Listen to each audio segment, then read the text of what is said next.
If you want to go join that volleyball game, Adam, it's okay by me. Why not take a break?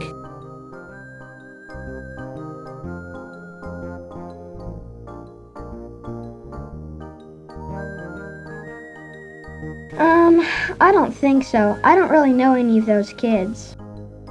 It's always that way when you move. Sooner or later, you make friends. It'll happen. Sure, maybe later.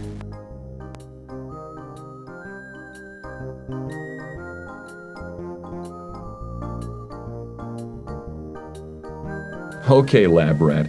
If you're going to stay inside, come give me a hand with this.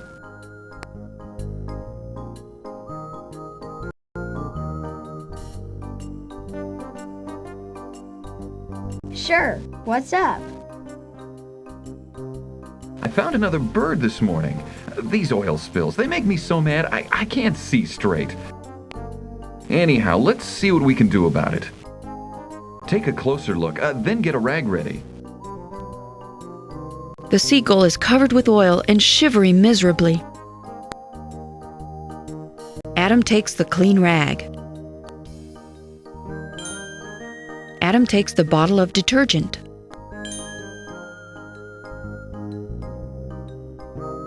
Adam puts some of the dish soap onto the clean rag. Great. Hold on a sec.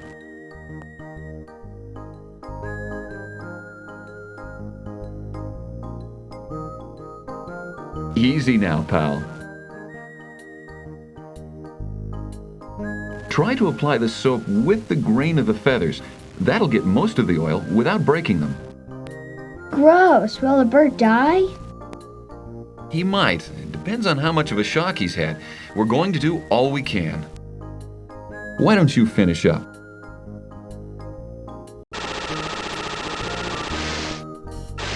Should I take him outside and let him go? Not just yet. The soap removes his natural oils too, and that's what makes him float. He'd be shark bait until they build up again. We'll take care of him and hope for the best. I wish there was something more we could do. Me too. I feel like all we do is clean up after the fact, and it doesn't work too well.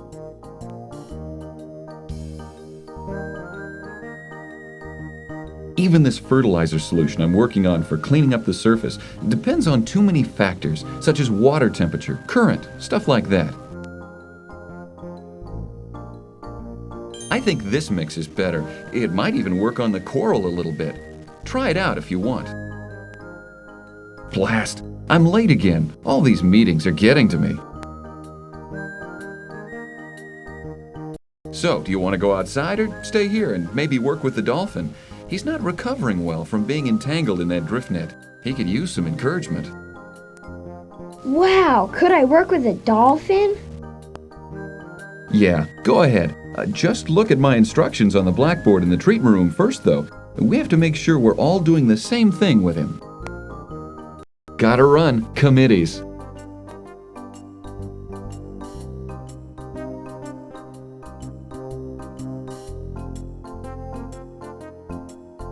The oil has begun to sink to the bottom.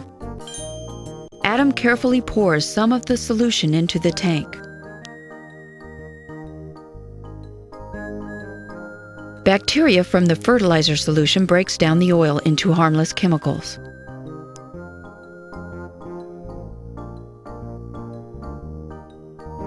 The seawater now appears clear.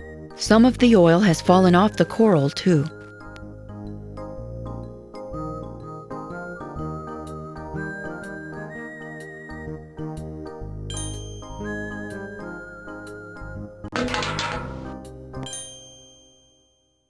Adam attaches the full water bottle to the gerbil cage.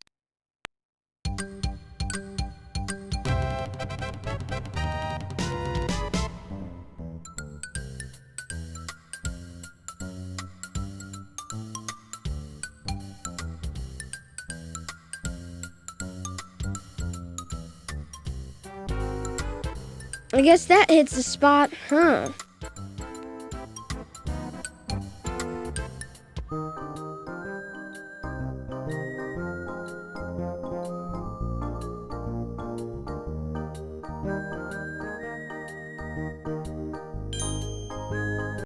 Wow, cool, my membership card.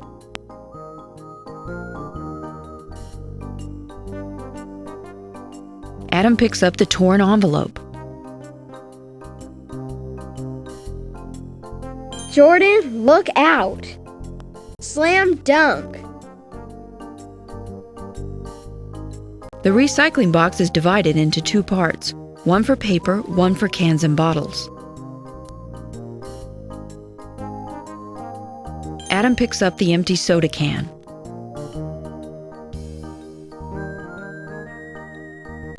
Slam dunk.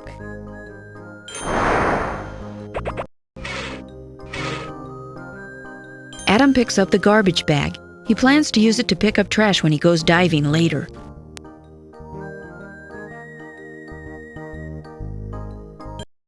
Adam's dad is working on an article called "Sonar Transmitters Revolutionize Toxic Salvage." An empty box has been left for a graphic, with the note, "See Blackboard diagram."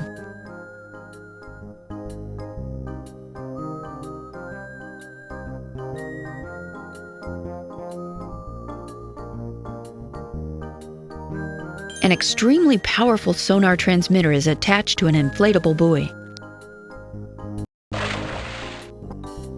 The buoy floats on the surface and the powerful transmitter sends a signal to a satellite. The satellite bounces the signal to a computer on shore.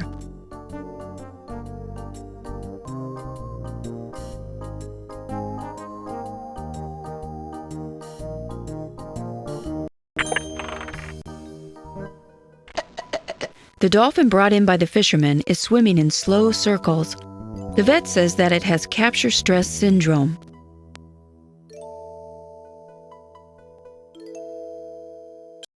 A set of instructions ensures that all helpers treat the dolphin alike.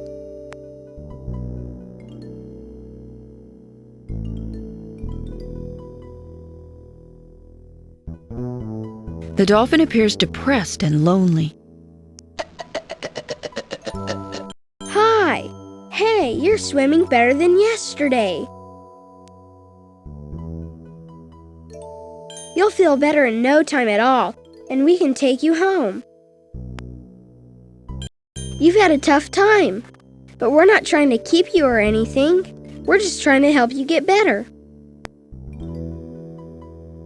Adam's soothing voice got through to him. It looks like he's decided to make friends.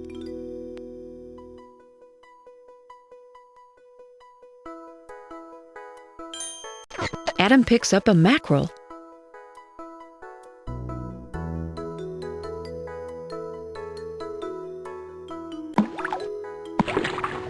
The dolphin chows down on the mackerel.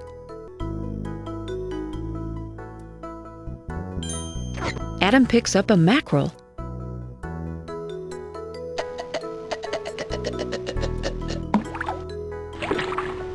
Yes, you swallowed another one.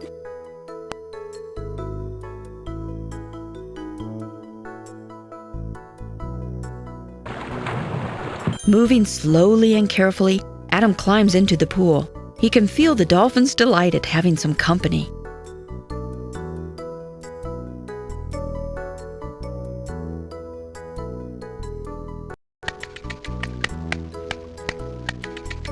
The weird clicking sound means the dolphin is memorizing Adam by bouncing sound waves off him. It's called a sonar click. That was fun! Do it again! Hey, where are you going?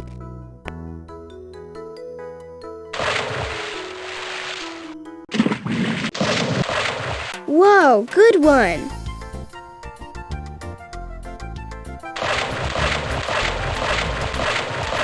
You're making me dizzy!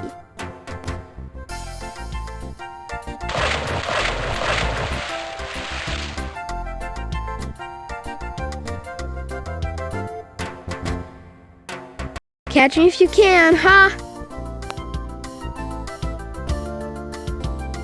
The dolphin offers his dorsal fin to Adam. He wants to give Adam a ride. Whoa, I accept! Adam cups his hand and the dolphin swims up under it and pulls Adam into a whirling, swooping ride around the pool.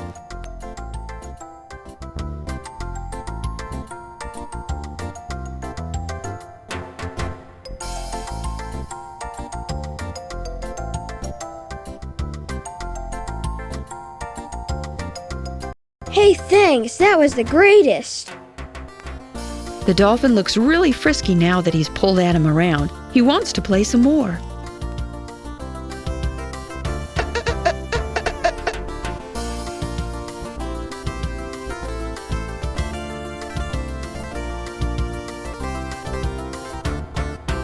Adam takes the green frisbee.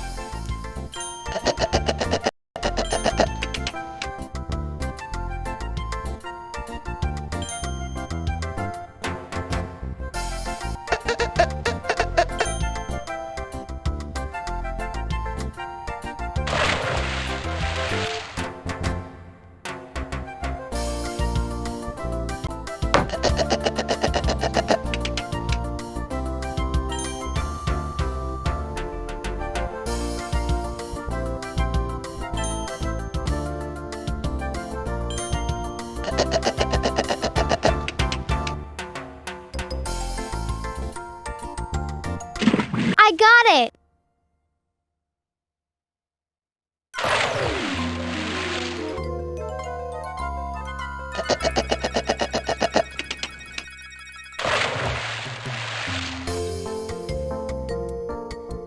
What? You talked? Did I? Oh, I guess I did. I guess the hermit's out of the crab, so to speak. Allow me to introduce myself, Adam. And you know my name? Nothing wrong with my hearing, above or underwater. As I was trying to say, my name's Delphinius. Deller what? Delphinius. Got it? Delphinius. Got it. Complicated name. Cetus, our great whale king, named me. Of course, it sounds different in our language, sort of like this.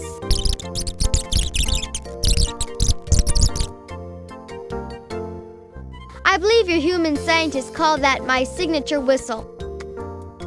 I also speak tuna and some of the more obscure coral dialects.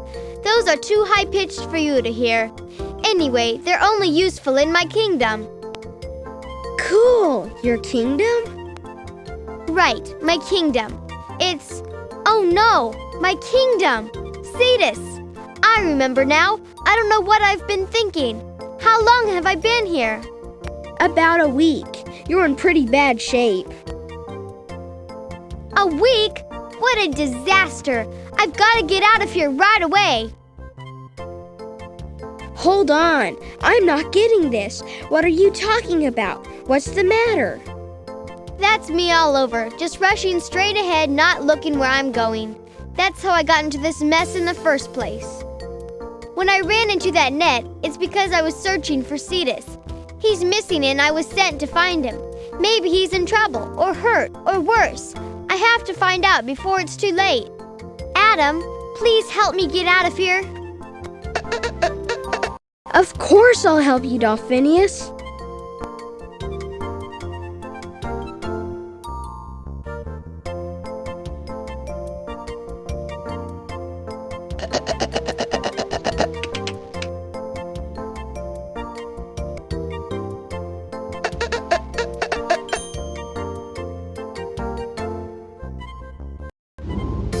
There, I've opened the hatch. Dad said you were almost ready anyway, so he wouldn't mind. I guess this is it. I'd say to thank your dad, but he'd think you were nuts. My dad might surprise you. Are you sure you have to go? Cetus is my king, Adam. If he needs my help, I can't fail him. But I won't forget you. I won't forget you either, Delphinius. Good luck.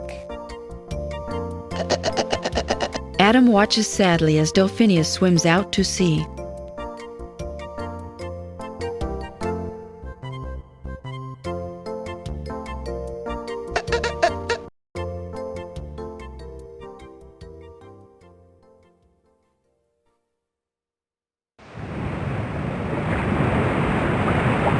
A familiar figure appears on the horizon.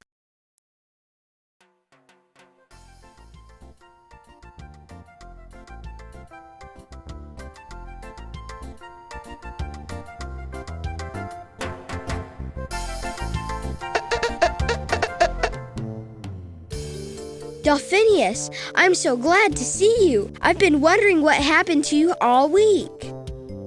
Did you find your missing king? No, things are worse than ever. Gotta catch my breath. Slow down. Take your time. What do you mean? Strange things are happening in the kingdom. Oh, it's too hard to explain. If only you could see it. Well, I could see it. I'll just go back there with you. You, a human? You must be joking. Human lungs could never last where we'd be going. You'll have to get ready, Adam, before I could even consider it.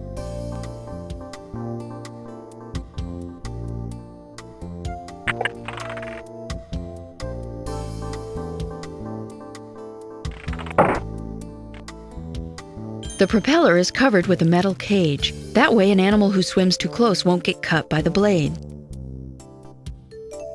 The cages need to stay where they are to protect animals who swim too close.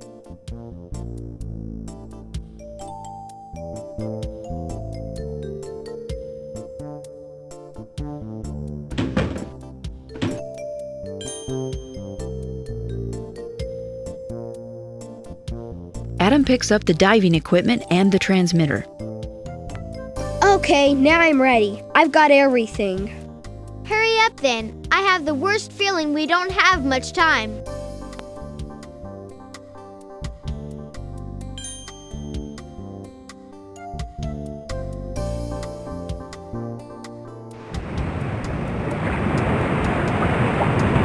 Adam empties his pockets.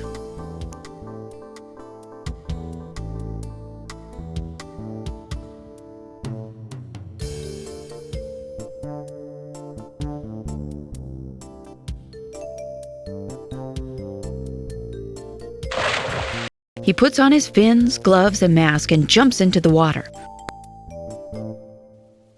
You lead the way for a while, Adam. I'm still trying to get my sea legs back. Ha ha!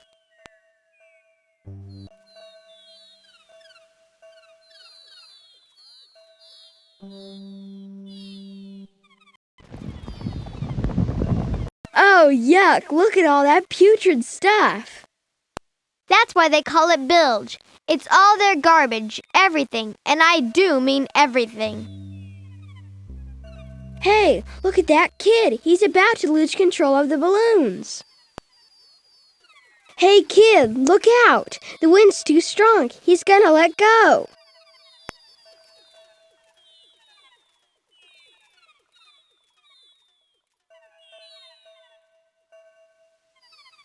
Oh no, the wind was too strong. Those babies were filled with helium too. They can drift hundreds of miles till they sink. The blue-green water is fouled by the garbage dumped by the cruise ship.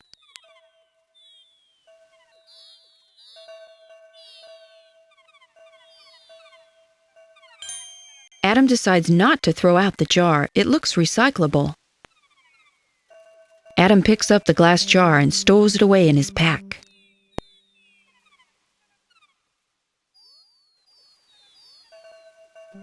Adam puts an item in his garbage bag. The water is a bit clearer.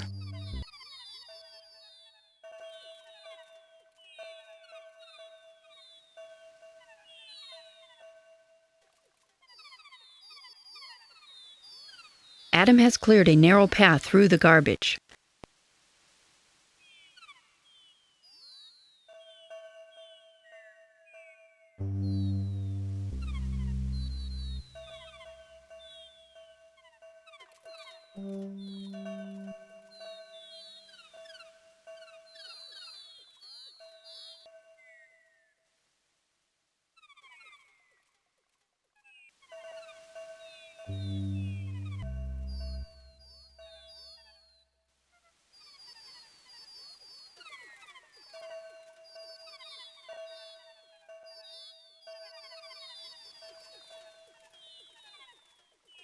The bilge is flowing fast enough to be dangerous. Adam shouldn't get any closer.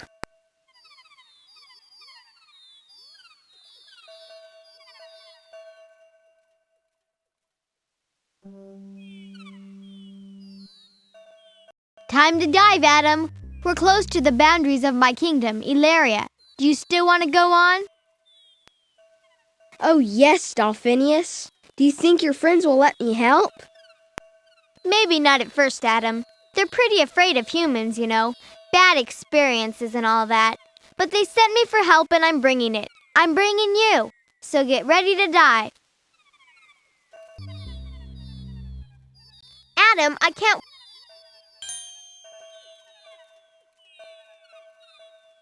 Adam checks the pressure in his tanks, wets his mask, and clears his regulator.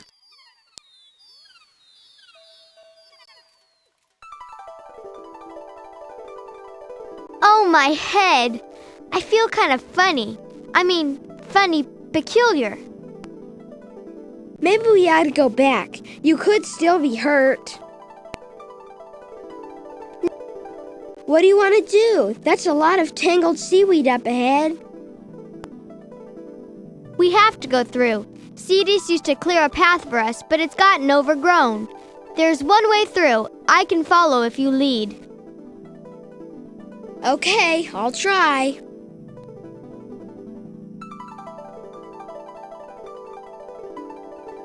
I'm counting on you to find our way through the weeds, Adam.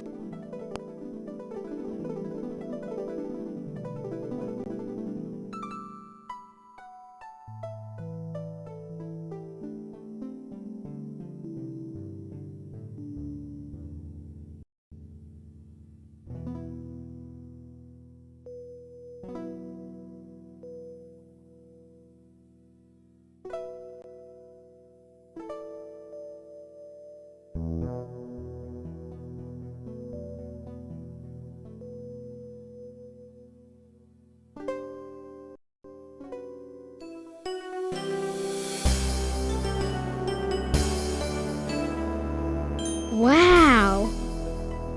She is beautiful, isn't she? Her name is Eluria, my home.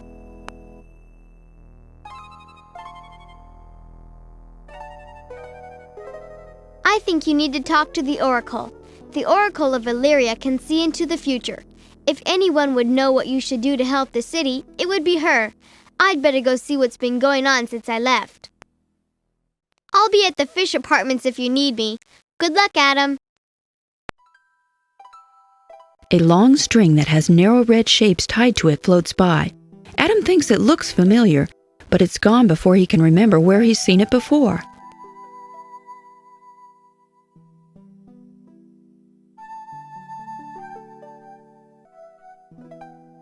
There's a sturdy steel cage lying on the ocean floor.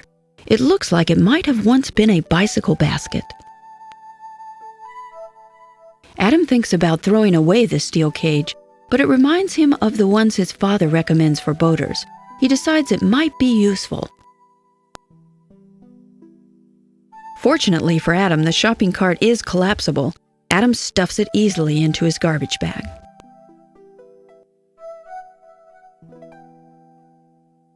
One of Adam's teachers used to talk about trash on TV, but this television is trashy without even being turned on. Adam dumps it in his garbage bag. Adam puts the soaked and scraggly-looking bear into his trash bag. Adam ditches the pipe.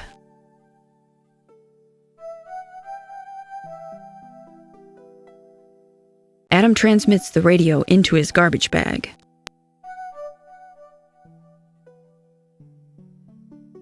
Adam trashes the three-wheeler.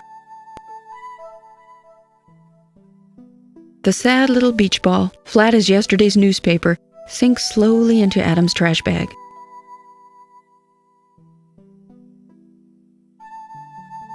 Adam wheels the desk chair into the twilight zone of his garbage bag. With a feeling of satisfaction, Adam picks up the last piece of garbage in the Elurian courtyard. Now that looks better.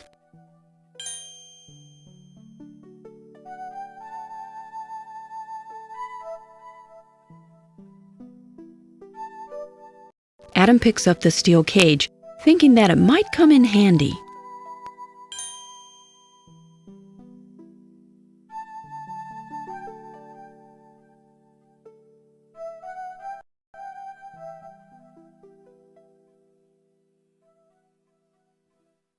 A pedestal stands in the middle of the temple.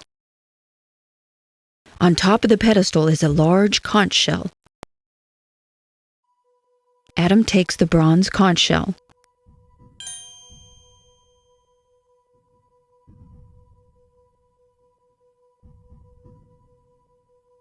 On the wall is a mosaic tile picture.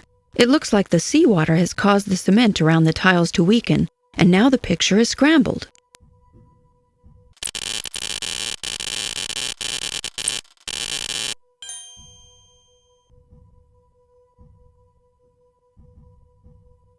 The mosaic tile picture on the wall is now unscrambled. Strange symbols appear in the tile's design.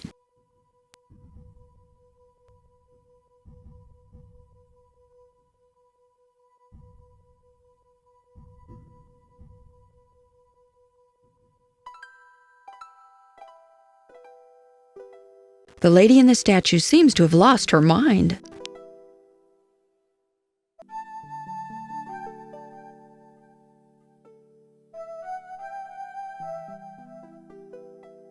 Adam places the bronze shell into the cupped hands of the servant, keeping his fingers crossed that this will work.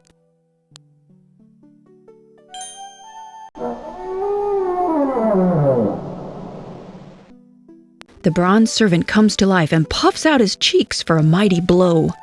Poseidon has loosened his grip on the trident.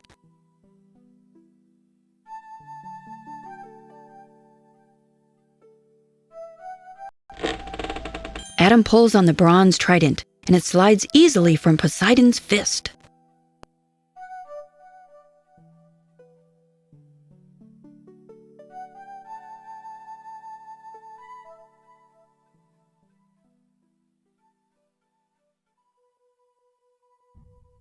An odd carving of 3 large eyes dominates the center of the back wall of the temple.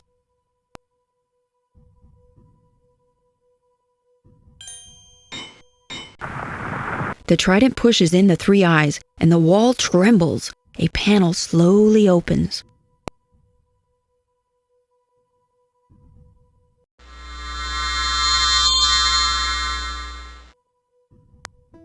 A fish appears mysteriously from somewhere behind the panel.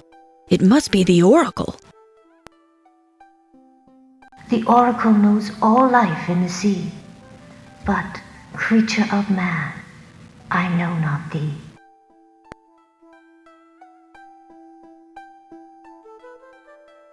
My name is Adam. I came here with Delphinius to help save the kingdom. What can I do to help? A prophecy from ancient year spoke of days of death and fear. A human boy, kind and brave, would the kingdom of Eluria save. 3 riddles will your soul reveal. Use your heart, the truth to feel. Here's the first riddle to master. From the picture, choose an answer.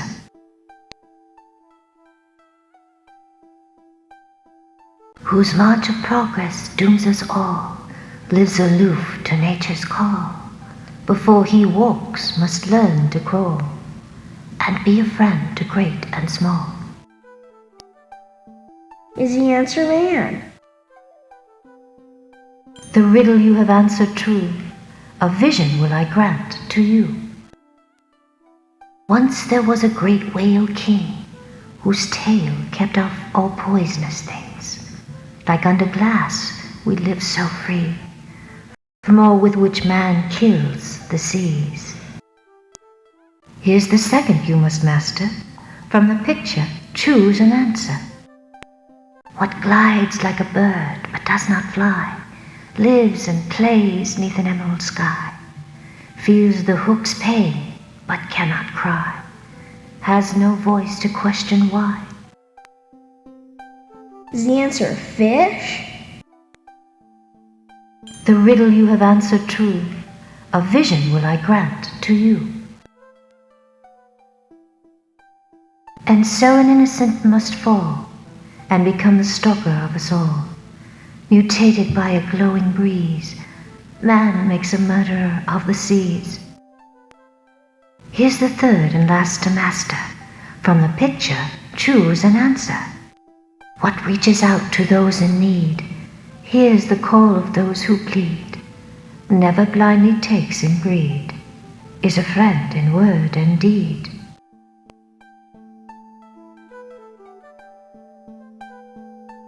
Is the answer love? The riddle you have answered true, a vision will I grant to you. A mighty king was led astray, tricked and lured into harm's way. With all his strength he cannot free himself from man's machinery. Our destiny now lies with he, foretold within the prophecy. The prophecy says a child of man might help save Eluria. Could that be me? Your answers show that you can see the carelessness that haunts the seas. But the citizens must give their trust to you alone. Win them you must. This sign of trust bring back to me, and you shall have the prophecy.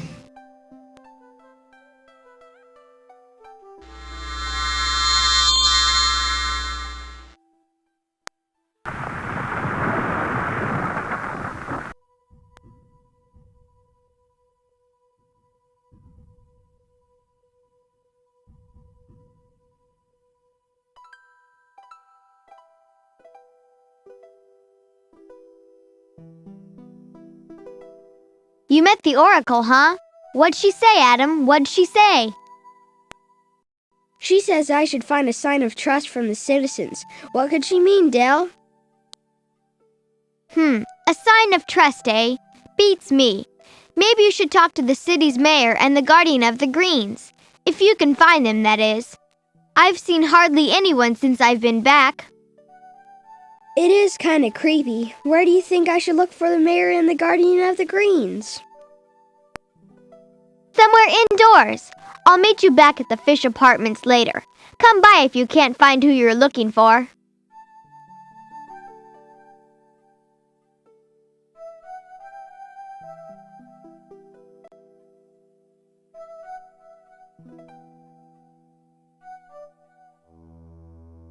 Halt! Who dares enter the chambers of the great senator? The booming voice seems to come from nowhere.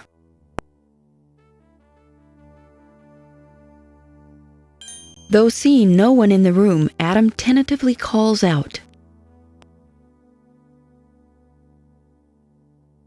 Who are you? I am me, which is to say, the great senator. Tremble before me. Oh, well, okay. I'm Adam. Delphinia's brought me here to help. Adam? I know of no Elurians named Adam. You're human, a son of man. Here, where is that blasted blubber farm of a whale? What whale? You mean Cetus? Of course, Cetus. But I didn't say blasted blubber farm of a whale. Not me. I never said that. Benevolent, impressively large whale is what I actually said. Great Cetus maketh the food plentiful and the city pure. He banisheth the sharks and conger aliketh. He maketh the water clear, and filtereth the yucky stuff. Oh, and he maketh us cleanseth behind our gills. But Cetus is missing. I know that. Alas, poor Eluria. Cetus has vanished. For lo many days, Cetus is gone. Only Poseidon knows where he has hitherto. But fear not, for the great senator will personally see to it that Eluria, great kingdom, survives. How will you replace Cetus, great senator? Things look a mess to me. Maybe I could help. Help? You? The great senator needs no help. The great senator has not acted because he is still pondering the situation. If you're so smart, try solving the challenge of the columns. What challenge of the columns?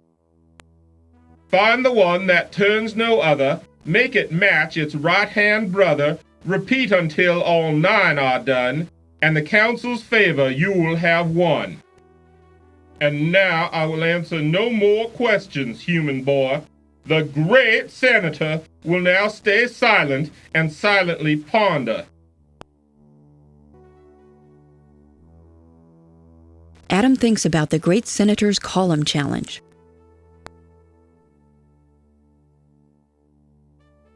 Find the one that turns no other, make it match its right-hand brother, repeat until all 9 are done, and the council's favor you will have won.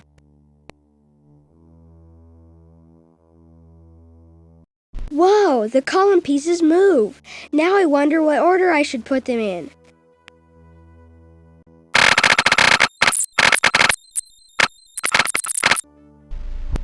The last column piece shifts into place. Adam feels the water tremble. The room shakes as the building settles down on the columns. The gold mask is knocked from the wall.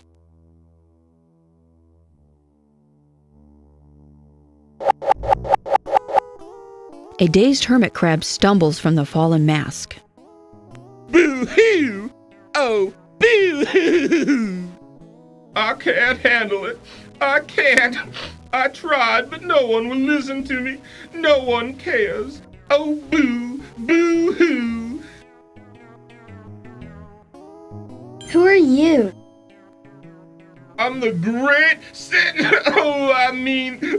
I'm a nobody. Boo-hoo!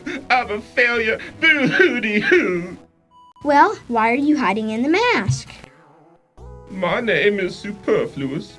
I've always been the mayor, but I never actually had to do anything. Cetus took care of it all, you see. Now he's gone, and I ought to do something, but I don't know what.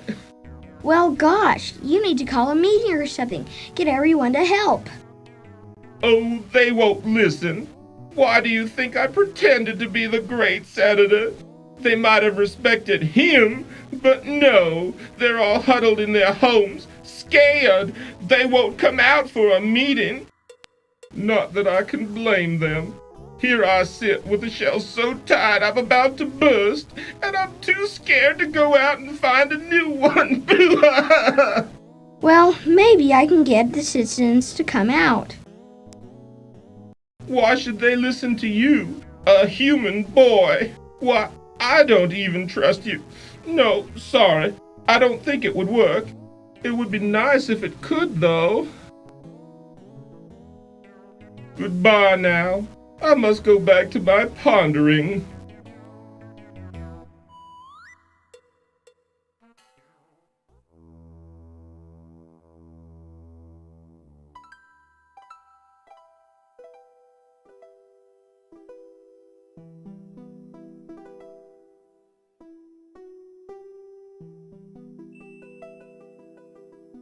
There's an old brown shoe on the ground. It looks like the nerd variety of polyester plastic shoe.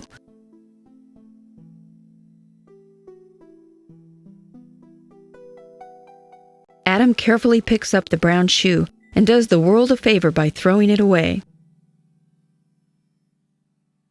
Adam wheels the rubber to a permanent parking spot.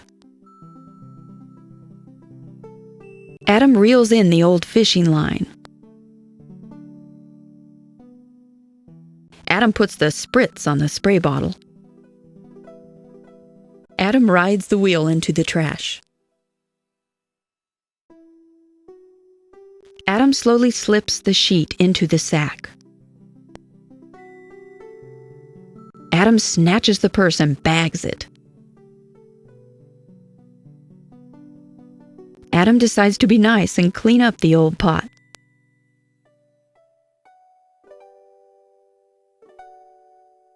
A large statue of a whale made entirely from coral takes a place of honor in the middle of the garden. The coral is coated with oil and is clearly dying. This kind of damage is the result of oil spills and ship bilge dumping. The lighter part of the oil evaporates and what's left sinks, ending up as a thick tar that coats the ocean floor. The cobblestones add a bit.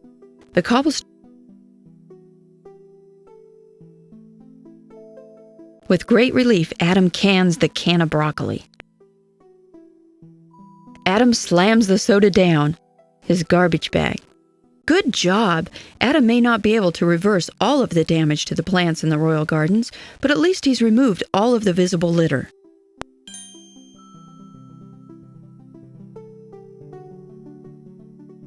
Adam's carrying a flask of his father's experimental fertilizer solution. The solution helps create bacteria that eat oil. Unfortunately, it still has a long way to go before it can be used to really impact large spills.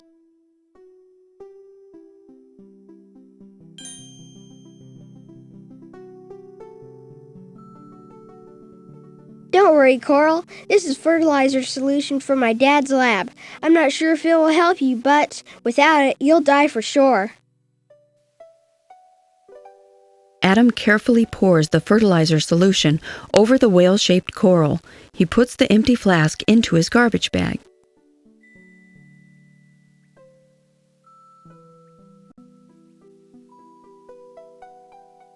The oil begins to dissolve. It's working!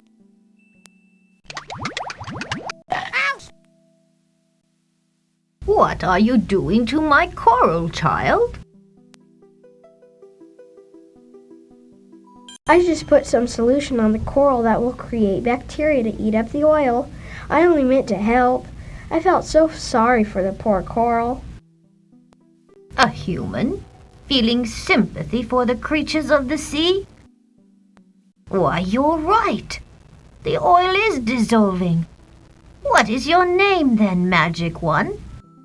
My name is Adam, but it's not magic, just science. Who are you? I am the guardian of the greens, but you can call me Demeter.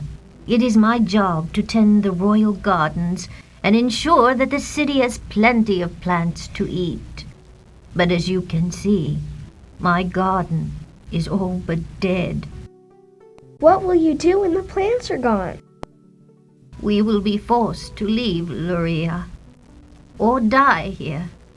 I'm not sure which is a worse fate. If only Cetus were here. The coral miss him so.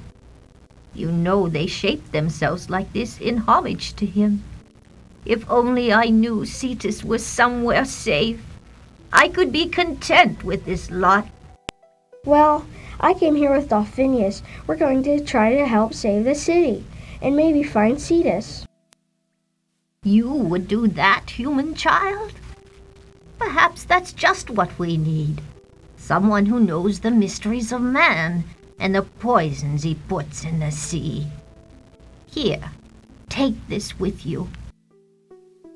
What is this? It is the last of my healing potion. It has a great power to heal. I used to make it from over 30 rare sea plants, but most of them are extinct now, killed off by poisons. There'll be no more potion. The potion does not work on my poor garden. Perhaps you will find a good use for it on your quest to save the city. Thank you for this gift, Demeter. Use it wisely, human child, and may Poseidon watch over you.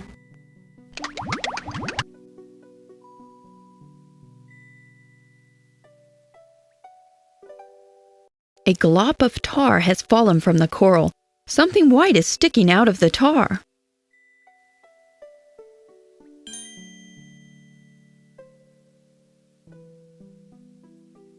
Adam picks the shell up from the tar. Ick! It's a nice roomy shell, but it won't be much use covered with tar like that.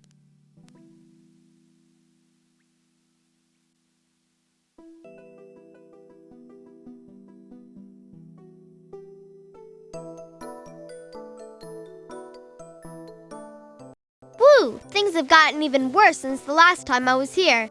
I'm trying to help out in the fish apartments now, but I'm afraid I'm not much good at this sort of thing. Have you found the mayor or the guardian of the greens yet? Yep, I found both the mayor and the guardian of the greens. Good for you. What did the mayor say? Not much. I'm afraid he doesn't trust me because I'm a human boy. That's understandable, I guess, but not very fair. Maybe there's some way you can prove to the mayor that you're a good human. How? Does he have a problem? Maybe you can find something he really needs. There's a thick cotton cloth lying on the steps to the fish apartments.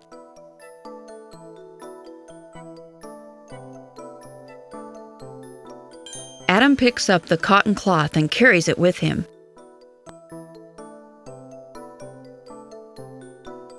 Adam uses the rag to clean the oil and tar off the shell. He gets all the oil off the shell, but boy, that rag sure is oily now.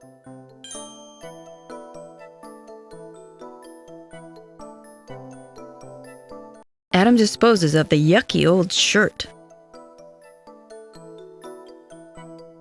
Adam cleans up the old plate. Adam doesn't need to get those pipes up. They've been here so long, they're part of the scenery now. Adam squeezes the aluminum toothpaste tube into his garbage bag. Daydreaming of chocolates, Adam throws away the empty candy box.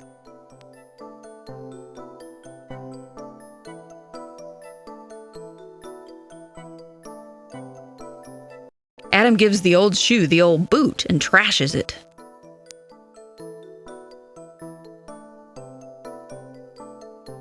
Adam stuffs the Dodgers baseball cap into his garbage bag. Good thing he's a Giants fan.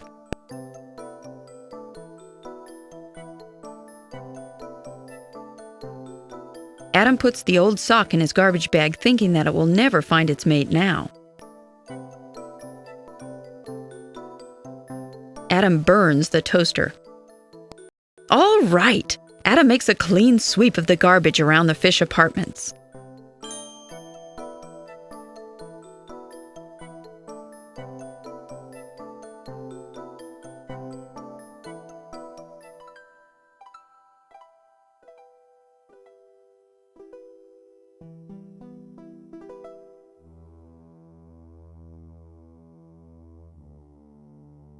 Superfluous, come out. What? Oh, it's only you. I told you, I don't trust a human boy, and I don't think the citizens will either. So far, you've done nothing to change my mind.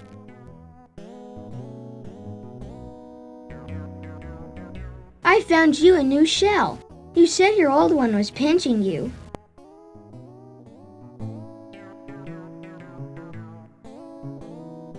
Oh, a nice clean shell. Thank you, it's ever so roomy. But why would a human boy do such a thing? I told you, I want to help Eluria.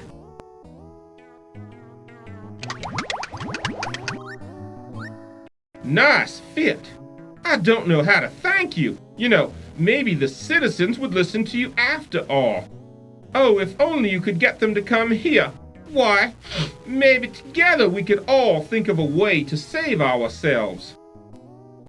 I tell you what, I'll give you a deputy badge if you'll agree to help me get the citizens here for a council meeting. I'll do my best, Mr. Mayor. Here's the badge. Now off with you, son, and don't let me down. Adam takes the deputy badge from Superfluous. Why, it's a starfish!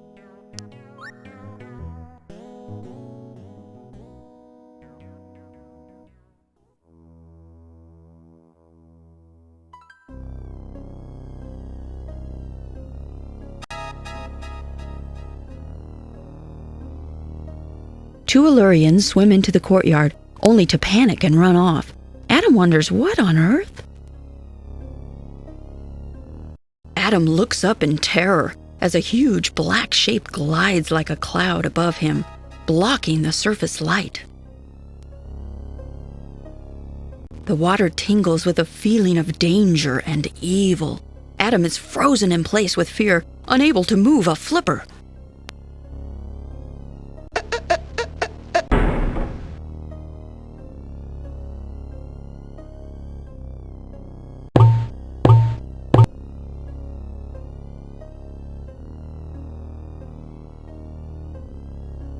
The black monster finishes its pass and slowly glides away.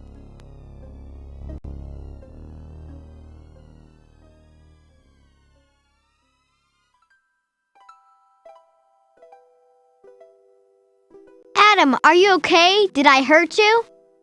Are you kidding? You saved my life. What was that thing? We call him Flesh Eater. He's the biggest, meanest manta anyone's ever seen. Most mantas are gentle, but this one's a real bone grinder. He started coming around just before Cetus vanished. He likes to come by and pick up Elurians to eat. We seem to be his favorite food. That's awful. No wonder the citizens are hiding. The mayor asked me to see if I can get him to the council chambers. But why would they come out for me? The pollution is more of a danger to some Elurians than Flesh Eater. Why don't you go visit the citizens in the fish apartments?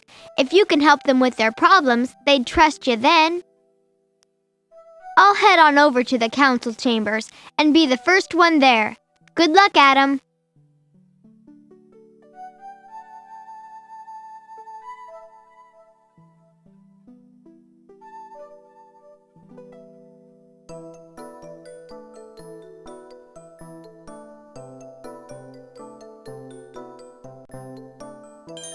Hey, what you doing there, stranger? I'd like to go inside and visit the fish. Nope, no can do. I'm gregarious and I'm supposed to keep strangers out. That's my job. And I don't know you from Adam. But I am Adam. Sorry, no can do. You need a pass to get in. Yep, a pass. Where can I get that? You got me. I'm just the watchman. Will this do? The mayor said it was a badge. Well, I'll be a starfish sticking to a reef shark's back. A badge from the mayor? Why didn't you say so, stranger? Visitor. Feel free to look around. A plastic baggie floats down from the surface. Before Adam can grab it, the little blowfish panics and inflates.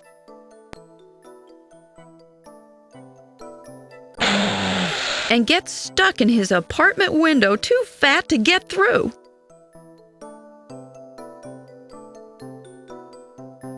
Adam pushes gently on the panicked blowfish, hoping to help him get back into his apartment.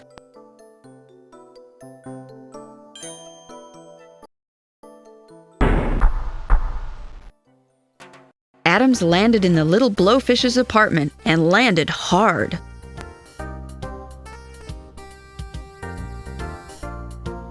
Adam very carefully unwraps the plastic and frees the frightened blowfish.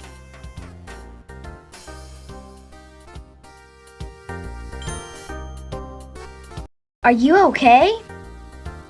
But of course! Narcissus cannot be distressed by mere mortal danger. Man, no. I did not even see the jellyfish that attacked me until I ate it. It wasn't a jellyfish, it was a plastic baggie. A human product, I'm afraid. A baggie? Plastic? How can I avoid what I cannot see? But who are you? And why are you so ugly, if you pardon my French? I'm Adam, and I'm a human boy. Haven't you ever seen a human before?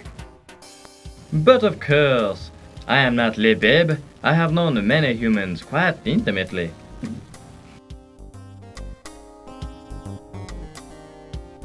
You're an artist, right? Is this your painting? My latest masterpiece. The negative space gives it a certain je ne sais quoi to this amusing little waterscape. Don't you agree? It's very nice. Well, it's fini now. I had a terrible time with it. Those sea urchins will not sit still. They have no appreciation for l'artiste. Since you have saved my life, mon ami, why don't you take these petite sea urchins? It is a humble gift, perhaps, but then having the pleasure of meeting me more than compensates, n'est-ce pas?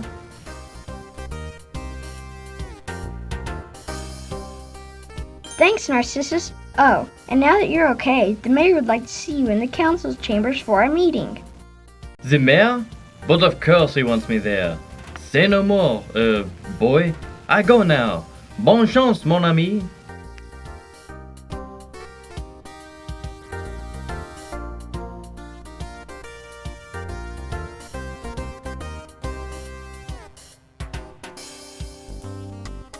Adam picks up the plastic baggie and puts it in his garbage bag so that it won't be able to trap any other sea creatures.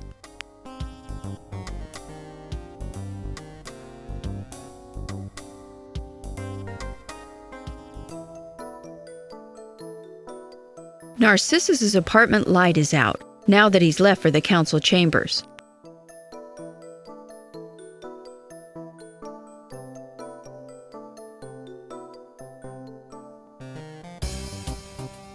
Whoa, dude, who are you?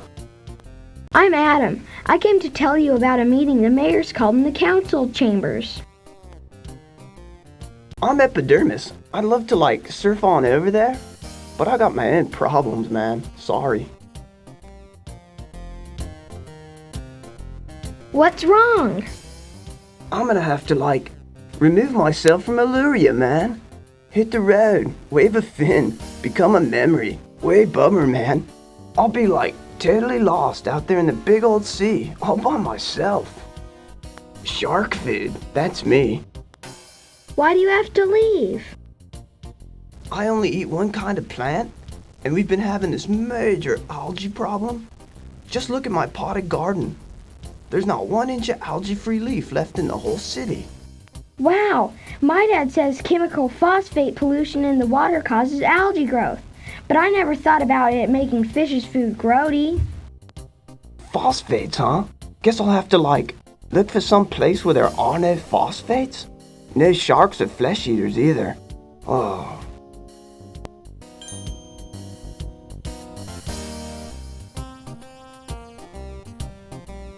Adam swims over to Epidermis's food plants and puts the sea urchins on the algae-covered leaves.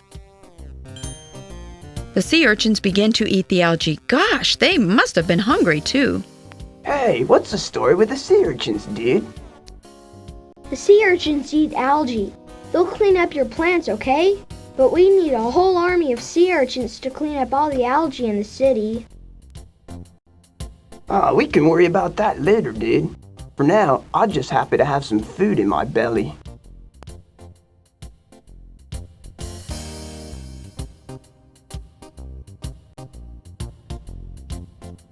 Epidermis happily munches on the algae-free areas the urchins are making. Oh, way better. You think I should, go to the meeting after all? Sure, maybe together you can think of a way to make things better in the city. And I could tell them about the urchins. Cool. I'm way glad I don't have to leave home. At least not right away. Let me give you one of my shells. I'm totally into shells. Maybe you can start your own collection.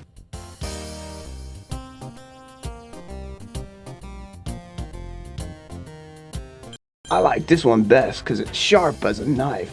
Just don't cut yourself, dude. And now I'm history, man. Hang cool. See you later.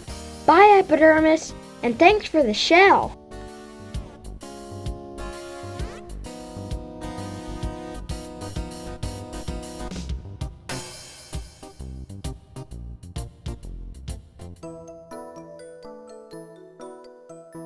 Epidermis's apartment light is out, now that he's left for the council chambers.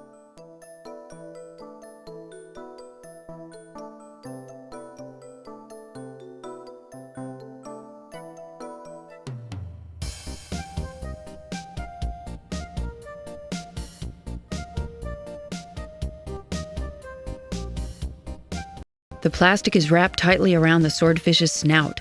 Adam can't pull it off with his hands.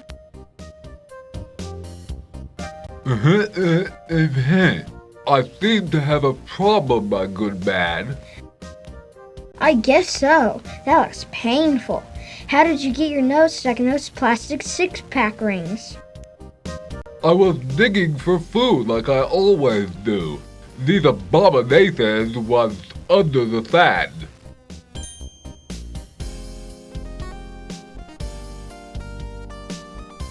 a shell with a sharp edge. Let me see if I can get the rings off. Be careful, young man. A snout is a terrible thing to waste.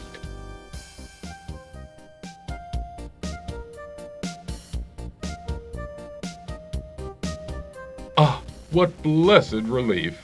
I was afraid I was a bit doomed, good fellow, but your speedy and accurate surgical techniques were my salvation. Allow me to introduce myself. I'm Hippocrates, chief surgeon of Eluria. And who might I have the pleasure of addressing? I'm Adam, a friend of Delphinius. Ah, a delightful chap, Delphinius, and in perfect medical condition. Do you need a checkup, lad? I must confess I know distressingly little about human anatomy, but you're simple creatures. It can't be that difficult. I don't need a checkup. I came to tell you about a meeting the mayor's called in the council chambers. A meeting? Good show. That's just the ticket for what ails us. Before I go, let me express my gratitude by giving you these fishbone tweezers. Perhaps they will serve you someday, as you have served me. Adam catches the fishbone tweezers. Thank you, Hippocrates. 'Tis but a trifle. May you live many days, Adam, and be well.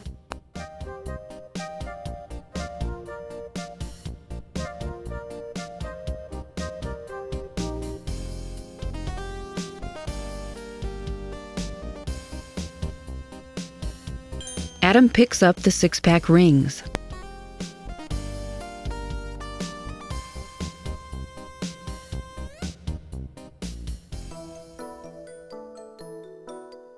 Hippocrates' apartment light is out, now that he's left for the council chambers.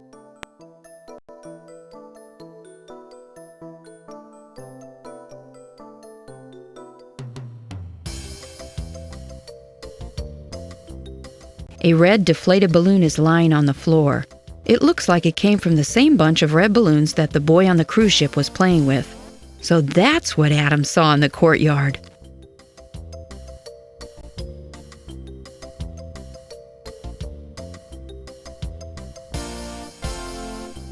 Adam picks up the deflated balloon and puts it into his garbage bag so that another animal doesn't swallow it.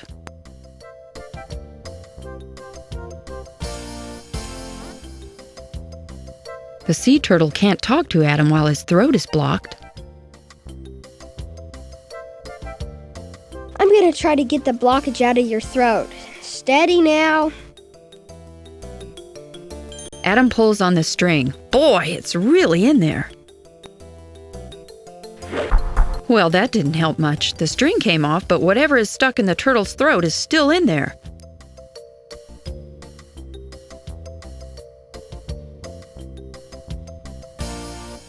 Let's try this again. Open wide now. Adam uses the tweezers to reach carefully into the sea turtle's mouth and grasp the end of the object blocking his small throat.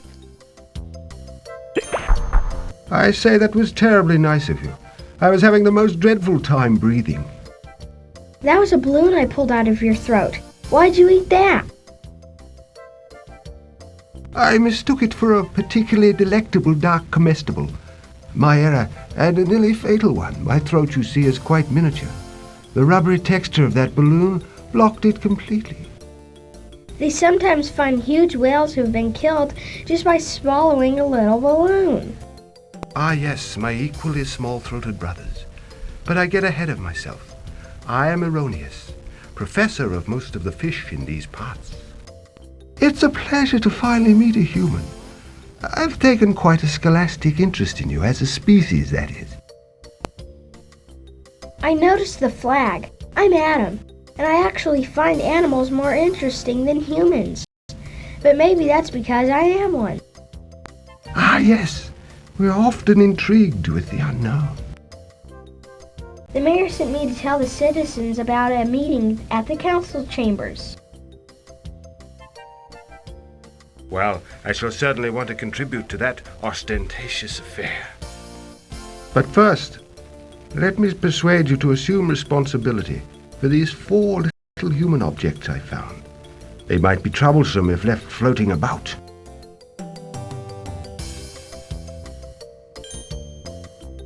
More metal screws? Yes, their size makes them particularly likely candidates for swallowing. I'll take care of them for you. Well, I'll go join my fellow citizens now. Be well, my human friend. It's been a pleasure.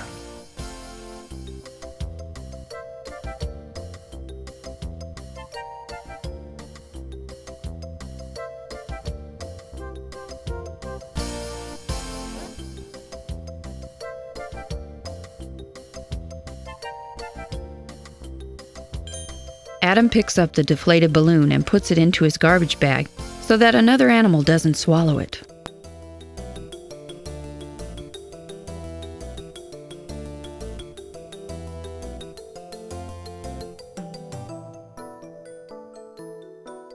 Erroneous's apartment light is out now that he's left for the council chambers.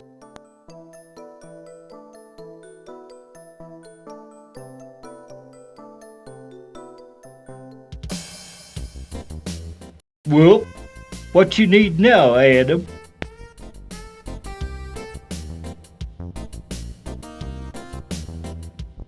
Why are you so blue, Gregarious? I'm holding my breath. Why on earth are you doing that? You see these bandages? I keep getting hit by the same dumb speedboat every time I go up to the surface to breathe. Dang propellers, I'm just not going up there no more. But you're a mammal. You have to go up to breathe real air or you'll suffocate. Nope, don't care. I ain't going. That propeller has gotten the last piece of Gregarious A manatee by a gill. How about if I go up there with you? You can show me the boat while we're up there. Maybe I can do something about their propellers.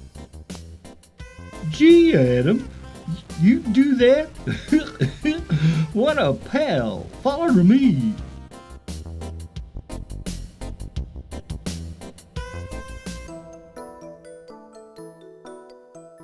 Adam follows Gregarious as he leads the way up out of the city towards the ocean's surface.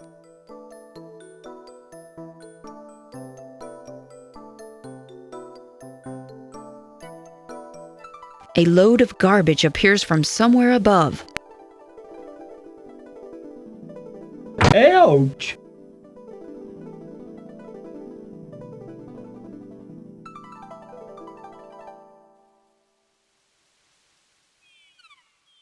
Oh, it sure feels good to breathe. Is this the boat? Yup. Gosh darn propellers anyway. Hey, Mr. Fisherman. What? Who said that? I'm down here. Oh, a diver, eh? Why didn't you say so, cockamamie kids? We just swam up through some of your trash. Lots of creatures have to live in the ocean. You shouldn't dump your stuff in here, you know. What's that? Creatures, is it? What do you think I'm fishing for? The ocean's a big place, matey. That little bit of trash ain't gonna hurt them fishies none. But it does. You wouldn't believe all the trash down there. Anyway, that's not what I came to talk to you about. It's about Gregarious. Gregarious? That's a heck of a name for just a dumb manatee. And what's all them bandages for, anyhow? Because you keep hitting him with your propellers. My propellers? You mean my propellers did that? He says every time he comes up to breathe, your boat runs into him. Well, I'll be a landlubber. What do I do about that?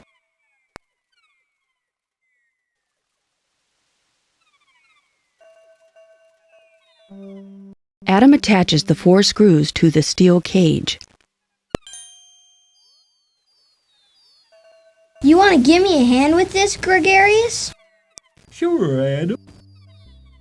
Adam and Gregarious swim under the boat to attach the cage to the propellers. With Gregarious's help, Adam fits the steel cage over the propellers and fastens it on with the 4 screws. Oh, I see what you're talking about now. That cage jimmies right over them propellers, don't it? Yep. Now you don't have to worry about the manatees. Thanks, son. You're not too bad for a kid. Thanks for making my boat safe. Guess I'll think about what you said about the garbage dumping. Thanks. Bye now.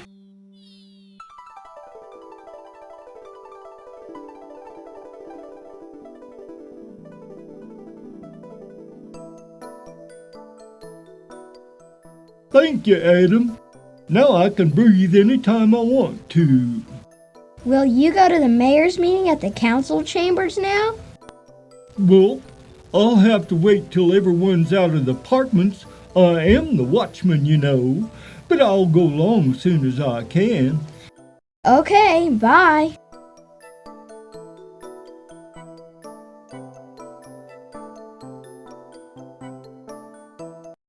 Adam just says no and trashes the wine bottle.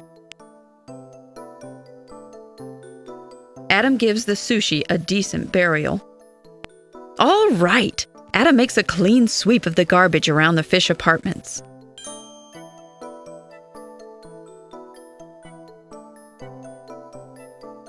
A water pump, old but still working, lies on the ocean floor. It must have fallen from the fisherman's boat. Perhaps he got a newer model.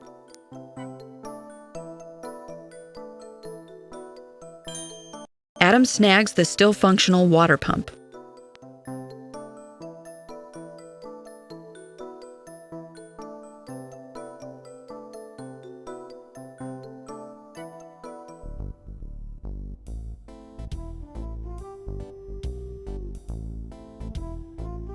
Oh no! A bottle of chlorine bleach! Tropical fish collectors use bleach to stun fish so that they can catch them easily. The lionfish must have found the bottle up on the reef.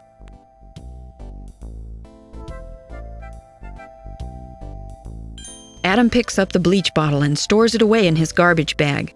That stops new bleach from leaking into the water, but the apartment is still full of this stuff. This apartment has a window to the outside.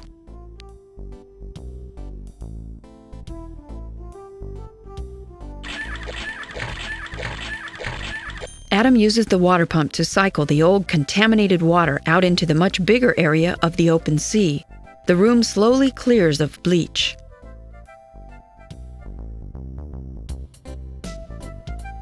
Oh my! What happened here?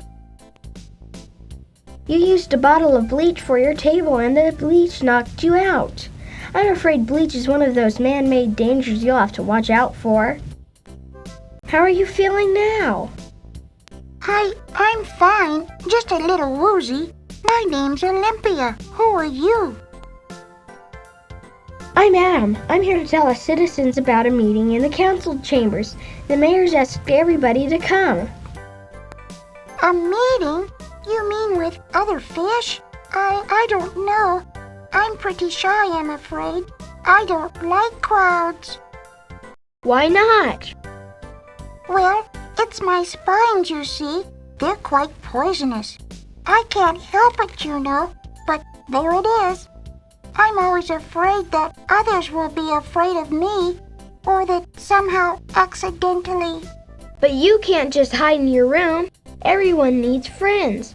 Listen to me, I sound just like my dad. I guess he's right after all. Anyway, I think you're really nice, and I think your spines are cool. You like my spines? I never thought anyone would like my spines. Well, it is important, I think. Maybe your spines could help other citizens. If you truly like my spines, perhaps you'll accept a small gift for saving my life. This locket contains one of my baby spines. It's quite potent, though. Be careful how you use it. Wow! A lionfish spine. Neat. Thanks, Olympia. Goodbye, Adam. May you be free from stings as long as you live.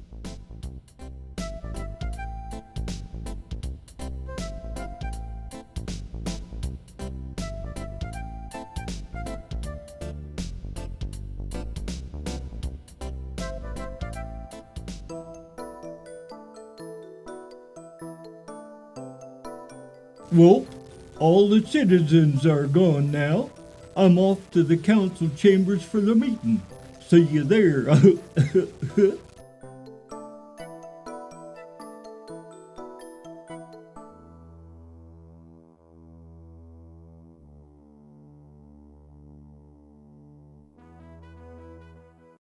Oh, Adam, you did it! Because of you, we Elurians are ready to help ourselves. The new cleanup committee will keep the dangerous garbage from building up around the city, and the Flesh Eater Watch will sound the alarms whenever that horrible monster gets close. And thanks to your little lesson, we know a lot more about the dangers of human garbage and how to avoid them. I wish I could do more. I wish I could stop all this stuff from bothering you at all. Well, when you return to your world, just remember that feeling, and maybe you can help things get better someday. For now, why don't you take this gold mask as a sign of our gratitude? I don't need it anymore. The citizens seem to actually listen to me as little old Superfluous. The great senator is gone for good. Thanks, Superfluous. Mr. Mayor.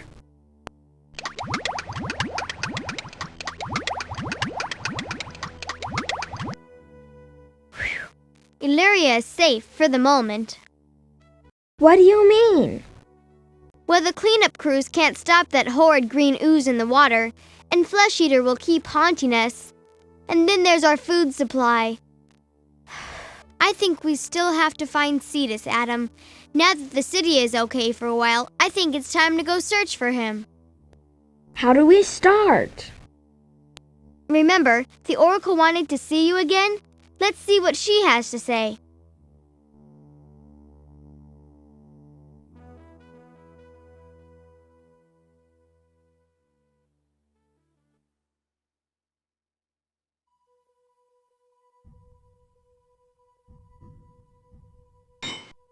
The trident pushes in the three eyes, and the wall trembles. A panel slowly opens.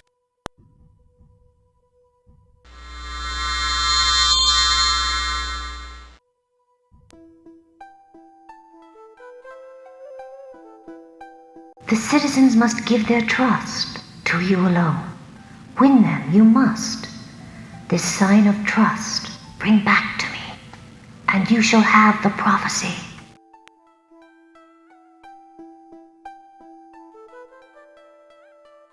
Adam hands the gold mask to the Oracle, holding his breath with anticipation. A sign of trust is given to me, a mask of gold for all to see. Poseidon's favor has been won by the child Adam, the chosen one. Here now is the prophecy. In the place where shadows creep, rests the poison of the deep. What came from man must now return, lest the kingdom die, the oceans burn. Held hostage is the king of peace. None shall be safe till he's released. Only love can face the one most vile, to save us all, a human child. But how can I save the kingdom? Only fragments can I see, but let me tell them now to thee. Armor for a modern night, from the depths a glowing light, a net of bones, a wall of stones, a floating orb, a silver wire, will help you in a place most dire. Here on parchment are the clues. May Poseidon watch o'er you. Adam takes a parchment scroll containing the prophecy from the Oracle.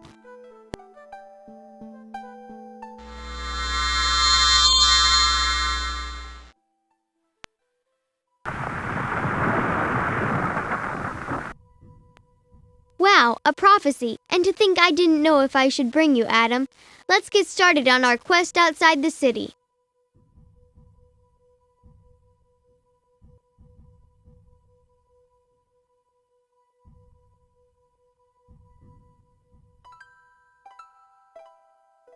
Come on, Adam. There's a reef south of the city. Let's head out and see what we can find.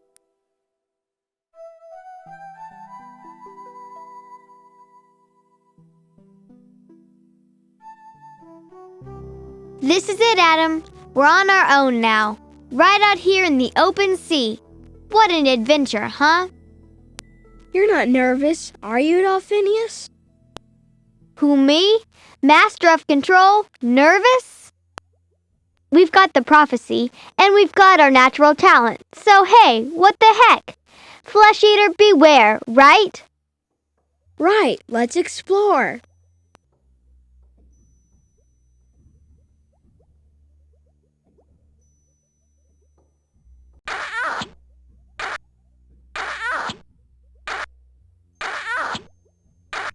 The sodden doll goes into the garbage bag.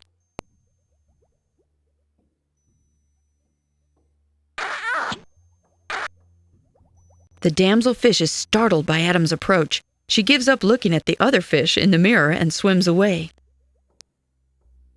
Squawk!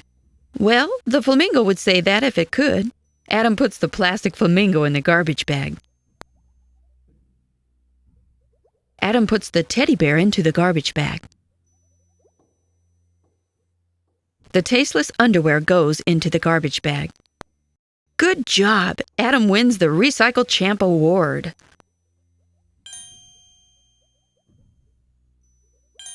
Adam picks up the old rearview mirror and puts it away. Hey, cool! There was a diver down here the other day using something like that to attract the fish. Nice to find somebody who wants to make friends rather than collect us. Someone beheaded the colossus that guarded the harbor a long time ago. Here it lies and could tell many a tale if such statues could talk. It seems to have something stuck in its ear.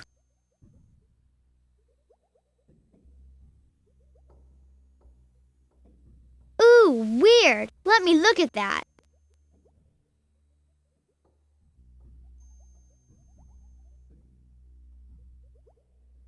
Blow me away! It's a flashlight fish. He's one of those nocturnal types, so I don't know what he's doing there. Nocturnal? Yeah, comes out at night, lives down deep during the day. I wonder why he didn't go home. Something must have happened.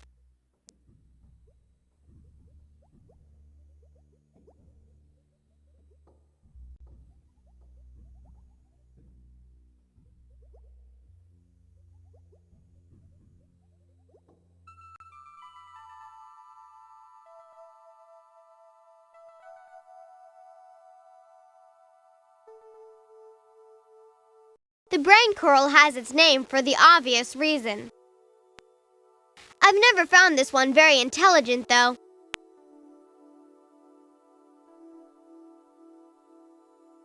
This guy is always eating. I tell him, hey, slow down.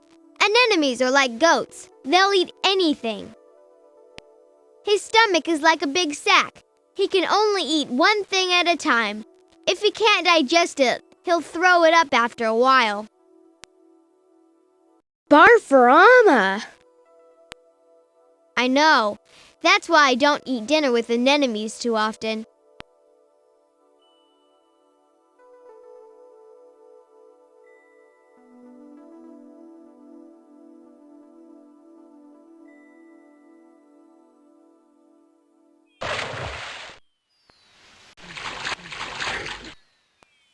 The pirate ghost has the job of guarding the treasure.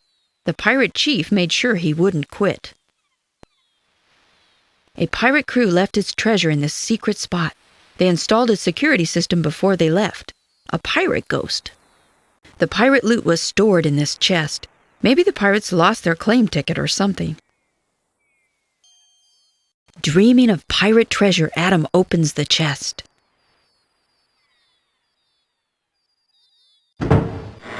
A tiny blue crab has been napping in the chest. He scuttles away to find new shelter. I guess he was napping. Not a good place for it. The key's stuck under the pike tip.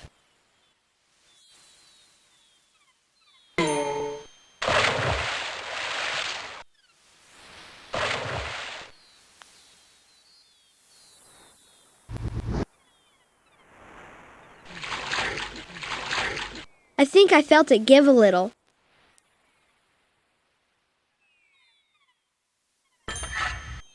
The pike snaps into pieces and the key goes flying into the water.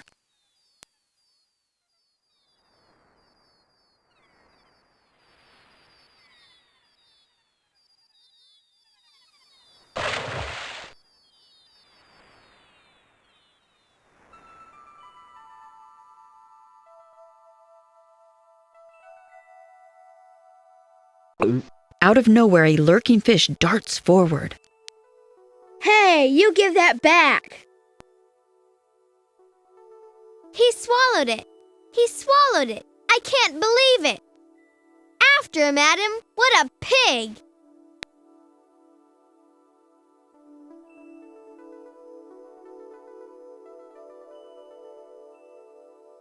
The red fish streaks across the reef toward the east.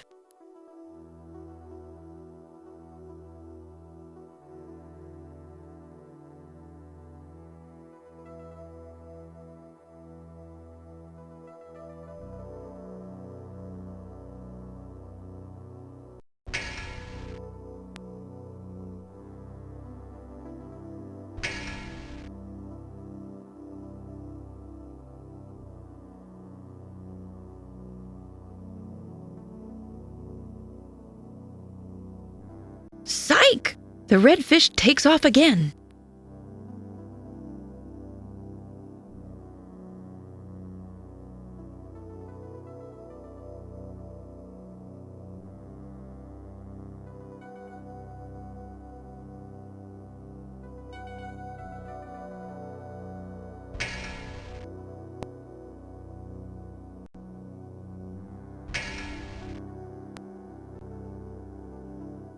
The redfish keeps up the speed as it heads back the way it came.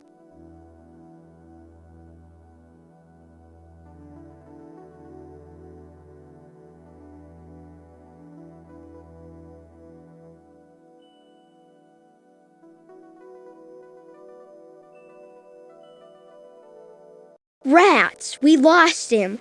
Where'd he go? Don't know, Adam, but I do know he's packing iron.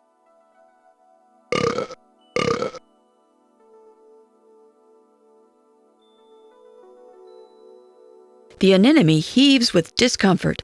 Clearly, he's bitten off more than he can chew.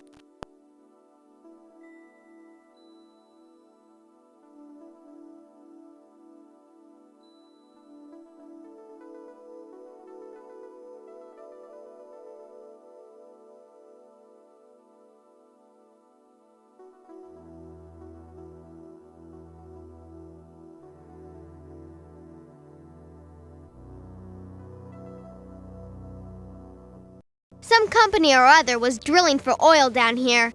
They went out of business but really trashed the place first.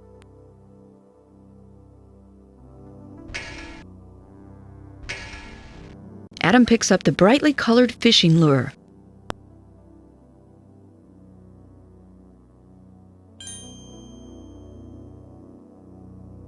Some kind of underwater maintenance vehicle has broken down here. The fish and plants are slowly taking it over. A storage panel is just behind the sodden seats. The panel is closed.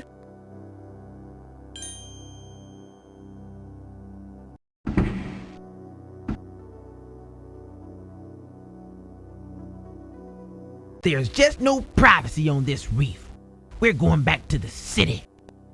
Gross me out! It's a mess in there. Adam picks up the hammer, but it crumbles into rust. Adam picks up the steel saw.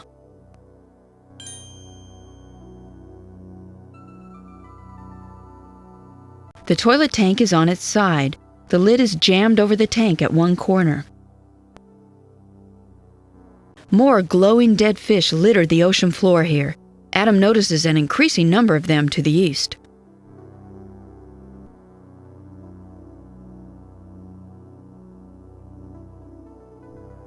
The lid of the toilet tank is jammed in place.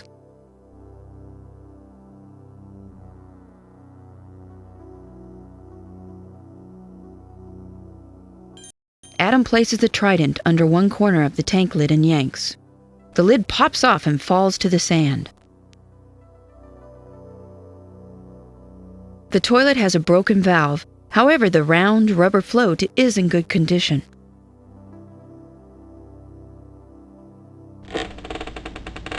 Adam pulls the toilet float from inside the tank. What's this round thing? Oh, I know. It's called a float.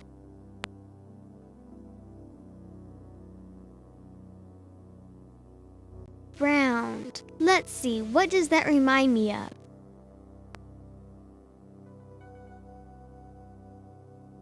It's the prophecy again, a floating orb. Not what I expected at all. Even the Oracle has a sense of humor, I suppose.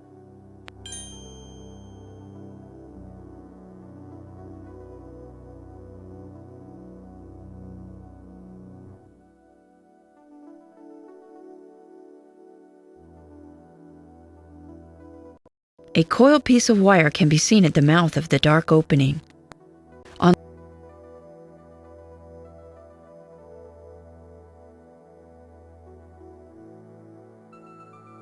A creeping tentacle firmly grabs Adam's wrist.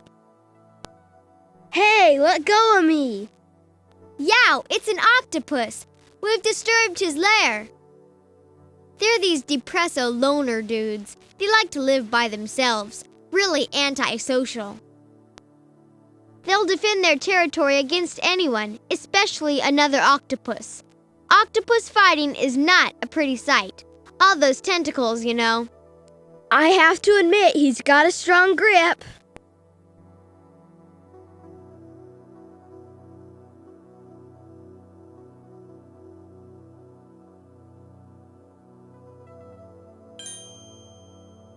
Adam shines the mirror toward the octopus.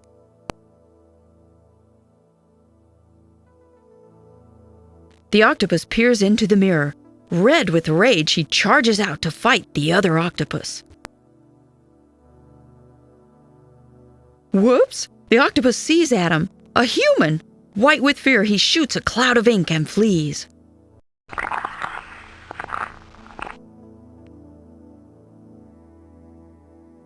Phew, just like skunks. Actually, like octopi. That ink's supposed to be like a fake octopus to throw you off the track.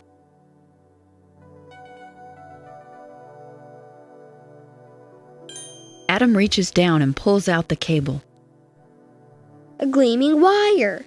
I'm beginning to get an idea about what the oracle meant.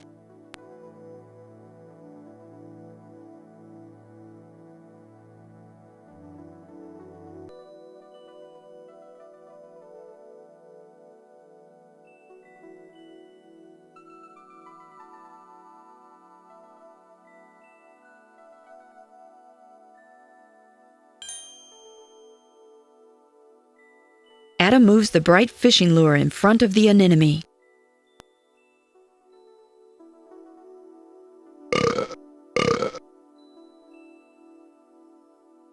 I guess that'll show him to get grabby.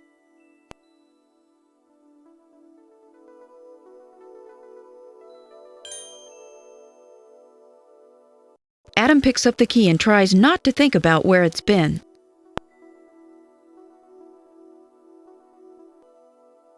Adam attaches the float to the cable. He now has a working buoy.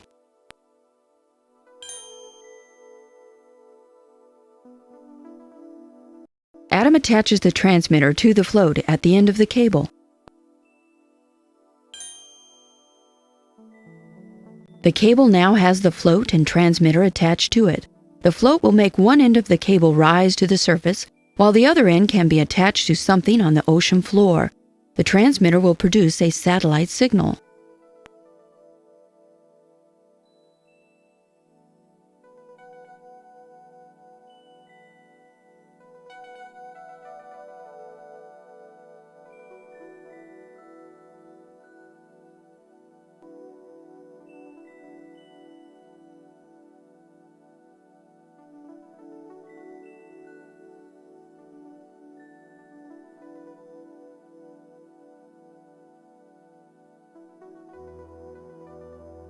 Look at him. He's trying to convince you that he's really a rock. Close but no cigar, huh? Octopi can change both their color and their texture. I heard of an octopus who had a nervous breakdown trying to make himself look like an oriental rug.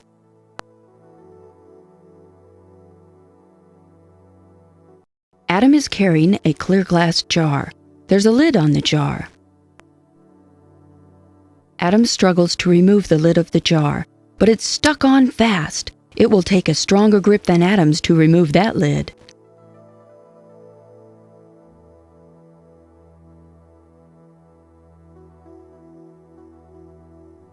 What did I tell you? Octopi are really hung up. I doubt he'll touch it while you're watching. Better hide.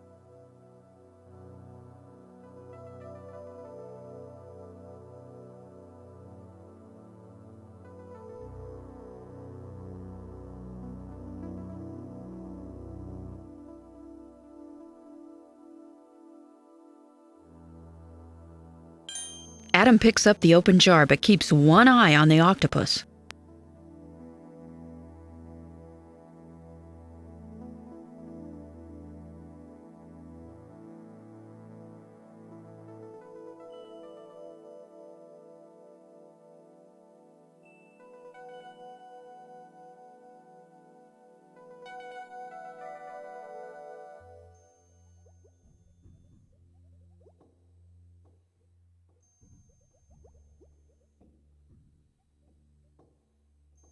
Adam senses some movement inside the ear. The flashlight fish darts into the jar and settles in the bottom. Wow, look at that glowing light, just like the oracle said. Adam carefully places the glowing jar in his backpack.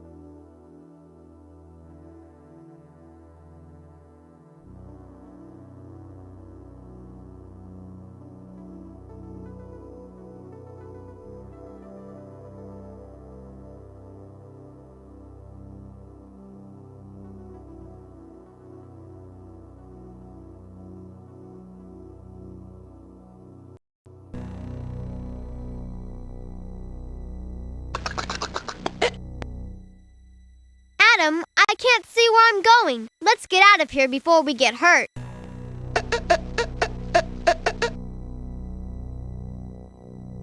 Adam holds out the glowing jar. The flashlight fish senses the friendly dark of the cave. Gathering courage, it swims out of the jar and settles down between two rocks. What a relief! Now I can see where I'm going.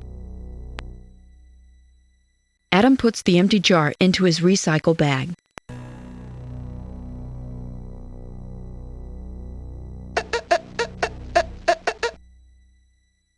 The flashlight fish's steady glow reveals an opening clogged with brownish rocks.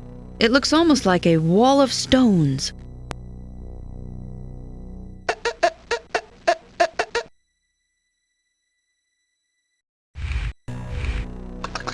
Adam reaches up and pulls on one of the brownish rocks. It falls easily to the floor of the cave. A strange green light seeps through the small hole.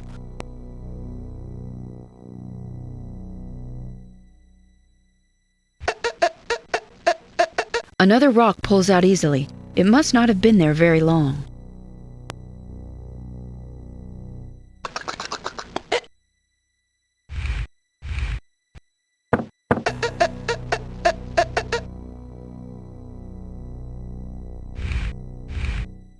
Hey, those are coming out. No problemo. Yeah, it feels more to me like somebody put these here.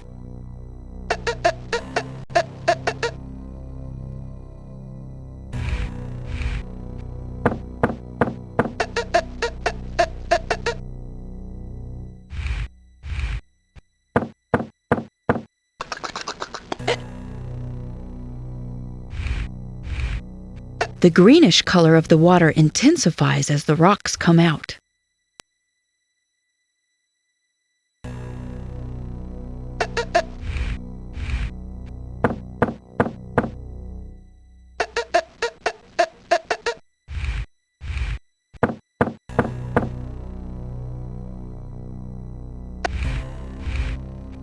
I think something's happening to the water, Adam. I'm getting dizzy. My sonar feels a little off or something. Should I stop? No, we've got to find out what's on the other side.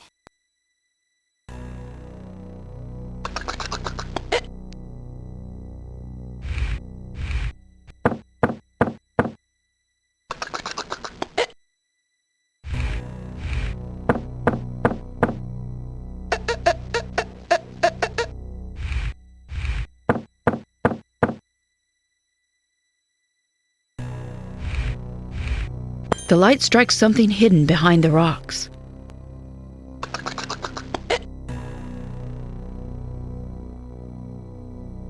A metal box has been concealed in the pile of rocks. Bummer, it's locked. Bummer, it's locked. The key turns halfway in the lock and then stops. It seems that salt water has rusted the mechanism.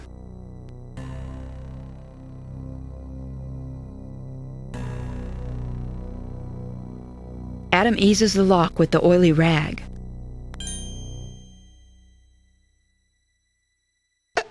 The key turns smoothly in the oiled lock.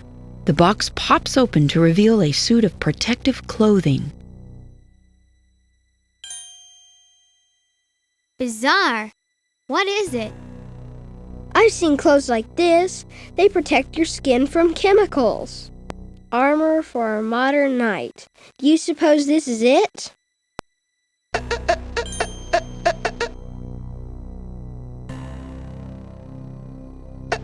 Adam feels an immediate relief.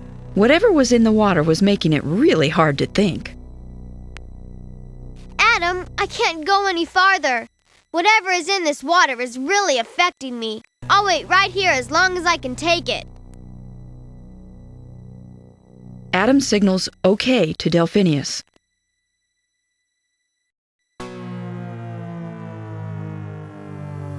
A group of metal drums lie rusting in this hidden spot. A familiar greenish glow seeps from the rusting patches in the metal. Now Adam realizes what the oracle meant by poison of the deep. The deadly poison which lurks in the drums has been slowly released into the water, bringing disaster to the reef.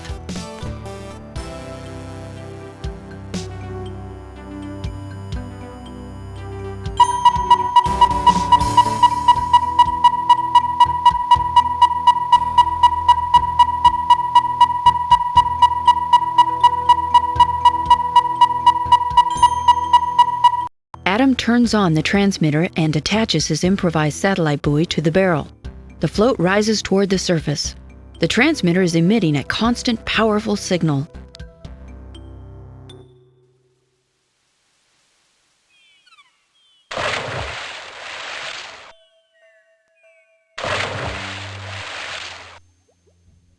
Adam watches from a distance as the divers carefully collect the drums. Grimly, they bear them to the surface and stow them on the boat for safe disposal on land. Adam gives the metal box and suit as evidence of illegal dumping. He returns to the reef to find Delphinius and continue the search for Cetus.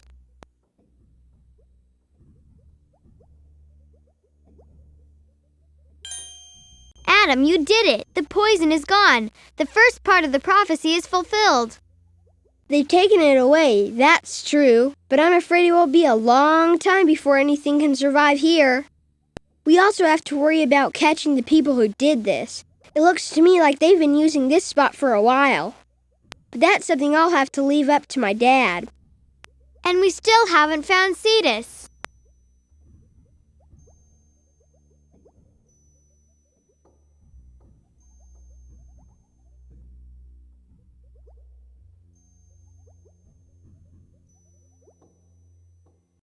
The ship's cabin door is jammed shut. A cable from the harpoon gun is caught in a corner of the cabin door.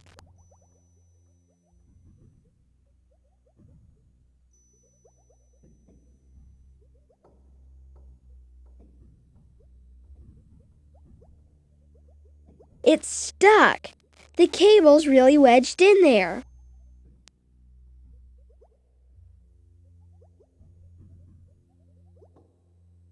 Adam, I don't like the looks of it here.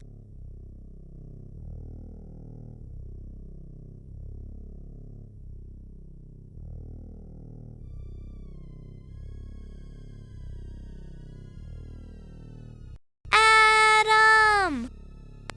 But behind you! Flesh Eater, run!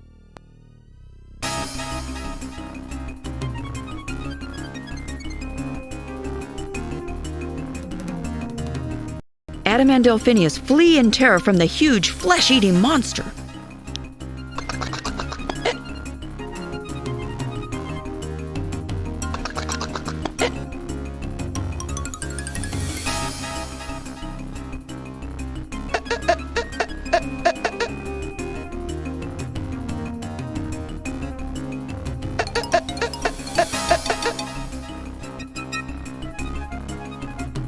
With a feeling of utter helplessness, Adam prepares to feel the sharp bite of Flesh Eater's jaws. The monster is so close that his hot wake ruffles the back of Adam's neck.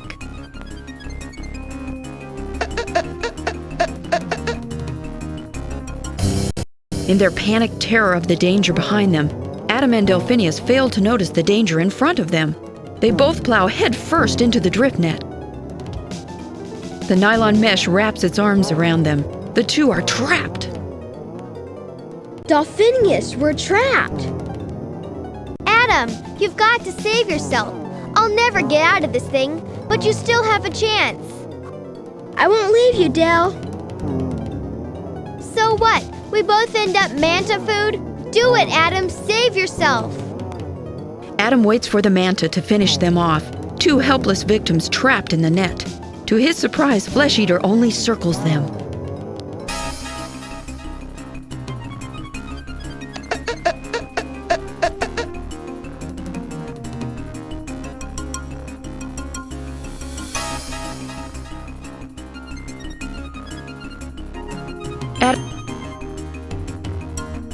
The shell saws through the nylon, loosening the net's grasp on Adam. He's free! You did it, Adam! Now get out of here, fast! Are you crazy? What kind of friend do you think I am? Adam turns back frantically to cut loose his friend.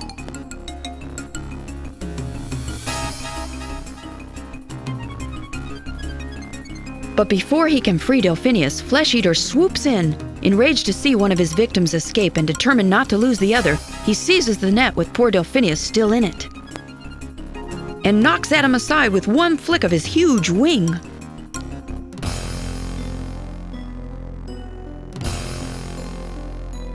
Adam, find Cetus. Only he can save me now.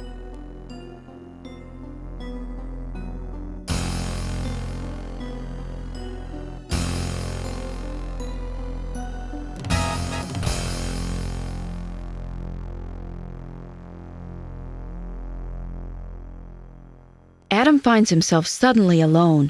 The drift net with its precious cargo and the monster are gone. What on earth, Adam thinks, can he do now? And will he ever see Delphinius again?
Adam wedges the trident under the crack of the bloated ship's door and pushes on the handle as hard as he can.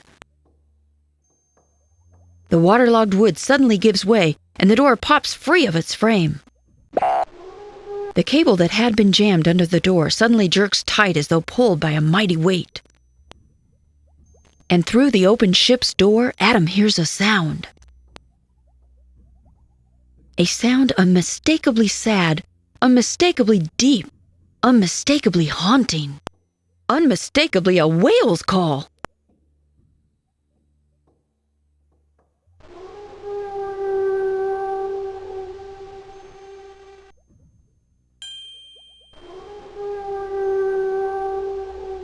The whale call is louder here.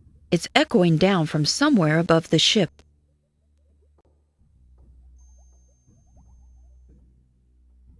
There's a rack of harpoons on the cabin wall. One appears to be missing. Adam examines the harpoons. Each harpoon has an iron shaft and a harpoon head. The harpoon heads are barbed like a fishhook, so that the harpoons can't be pulled out without serious damage to the whale, unless the heads are cut off from inside the whale first.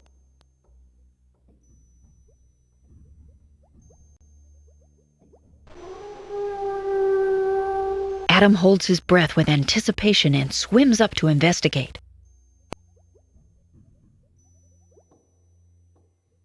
Following the taut cable up and up towards the surface light,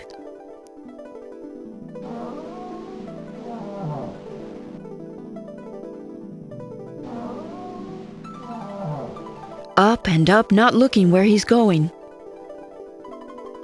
until suddenly, whoa!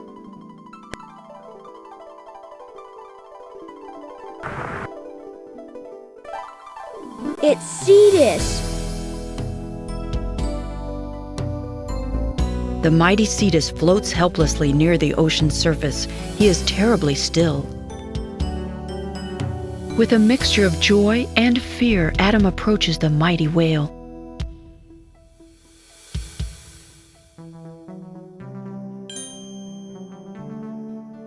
Your Majesty, you're hurt. No wonder you've been missing.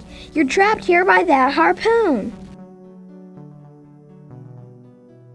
Yes, child, and you are the one foretold. I fear you may be too late. But what happened? How did you get harpooned? It was Flesh Eater. I heard him cry out and went to help. He tricked me into the whaler's path. Can't you get free? You can't just die. Eluria needs you. The harpoon holds me fast. I cannot get it out of my mouth. I am so weak. I have not long. Cetus sinks into unconsciousness and his great eye shuts. The harpoon wound has become infected, and he is near starvation from being trapped in this one spot. Cetus is getting weaker by the moment.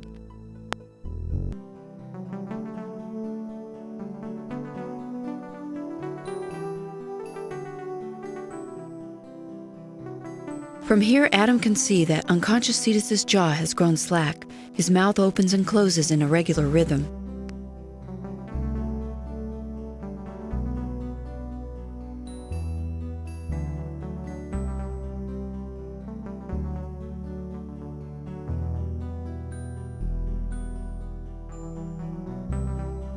Adam decides to make a dash for Cetus's moving mouth.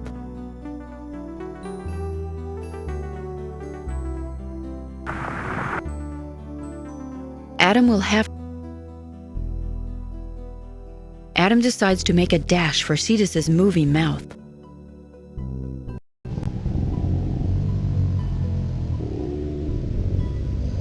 The harpoon has pushed through the whale's flesh. Its barbed head juts out several inches into the whale's mouth.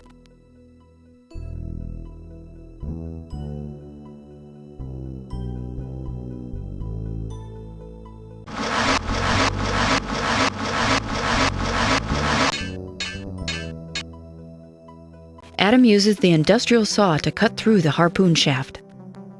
The barbed harpoon head falls to the bottom of the sea.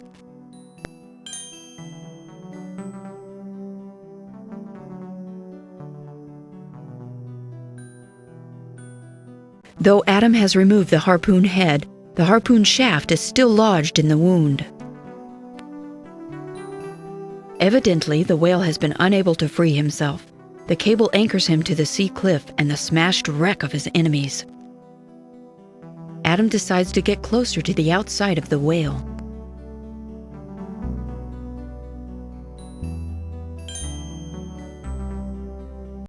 Adam carefully works the shaft backwards through the wound.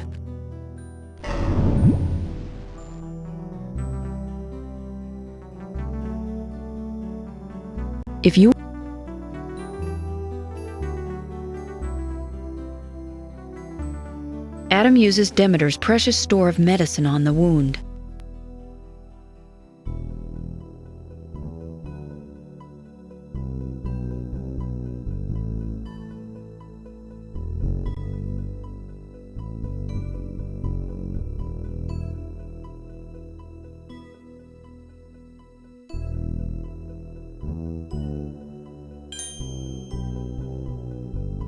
Cetus, you're awake. Are you feeling okay? Are you gonna make it?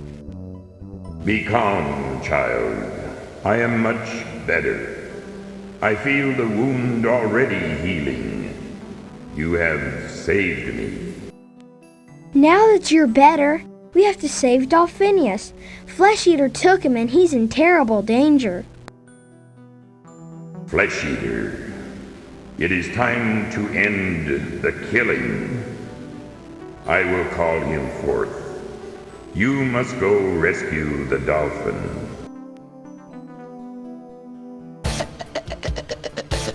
Meanwhile, Delphinius is reliving the nightmare of being trapped in a drift net, unable to reach the surface for air, unable to free himself. This time, however, Flesh Eater is there to add to his terror as he circles the dolphin, waiting for his victim's struggles to cease.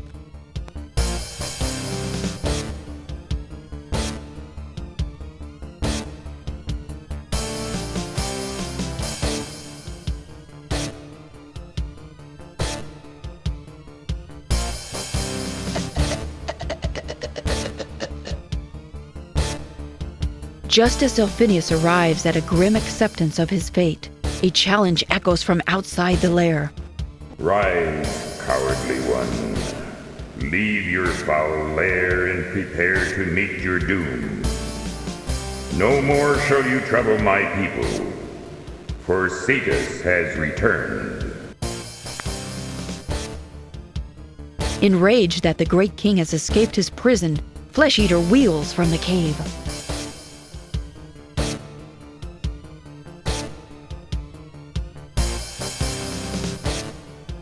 Go into the lair. Save the dolphin while you can, little one, before it's too late.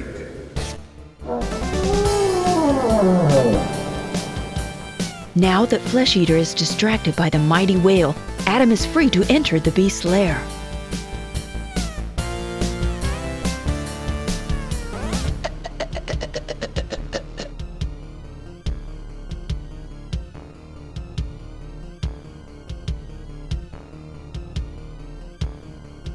Oh man, I'm glad you showed up. I'm about ready to suffocate. I hate this nylon stuff. I'm cutting as fast as I can. Hold on, Dolphinius, just another second. I promise. I'm out of here to grab some air, dude. Can't stop to chat. I'll see you outside.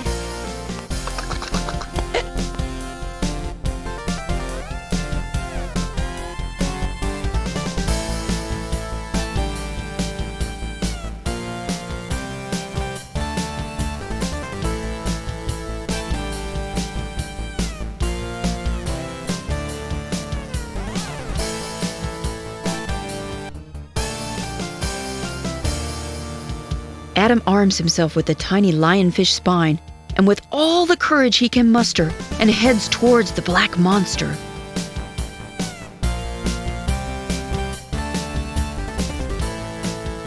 While the manta is distracted by Cetus, Adam manages to get close to one huge black wing and pierce the tough hide with the lionfish spine. There's a moment of terror in which Adam is sure the poison will not be enough to even slow down the huge beast.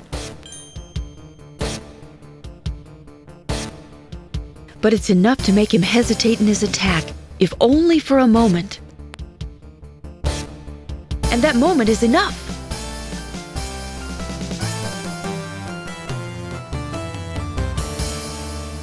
Cetus, it's really you! And you killed Flesh Eater! Unbelievable! I'm glad to see you safe, my gray friend. But the manta is not dead, only stunned. There will be time for all that later. Right now, there's a city I'm longing to see, and a hero to be thanked. But where were you, and how did Adam find you, and why did you disappear for so long, and how?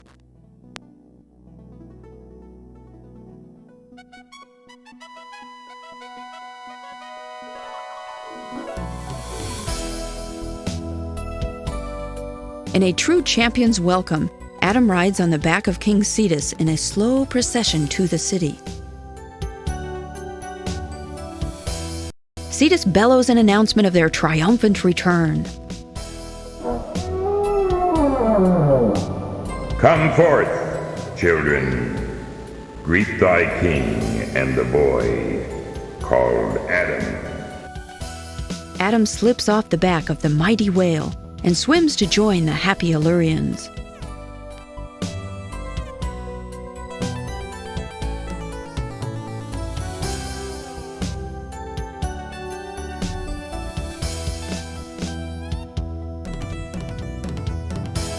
Congratulations, Adam. Oh, I'm so moved. Boo-hoo.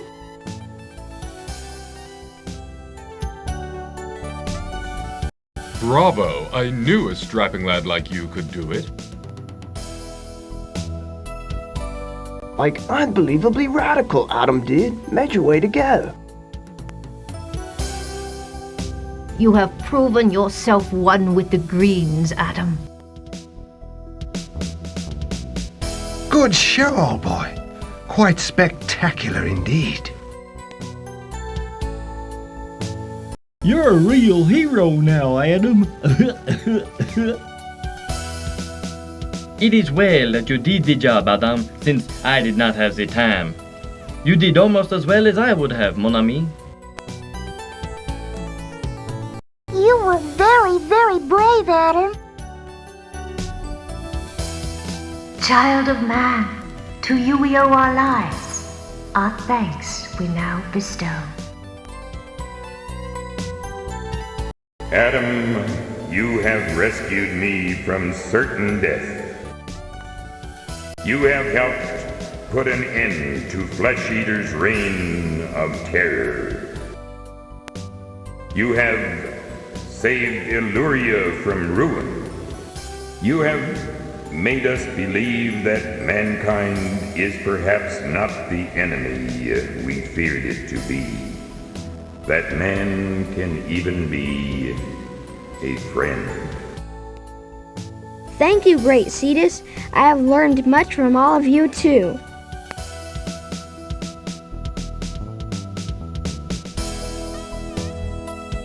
Take this conch if you ever need a friend in the sea. Blow the conch and help will come.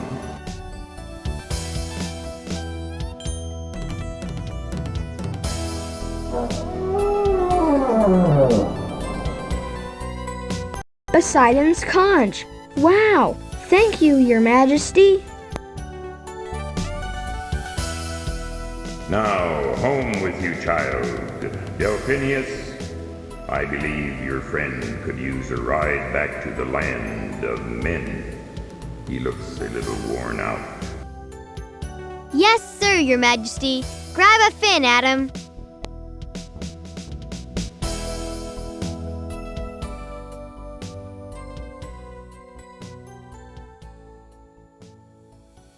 Adam bids farewell to Eluria and King Cetus and grabbing onto Delphinius's dorsal fin, hangs on tight for the long ride home.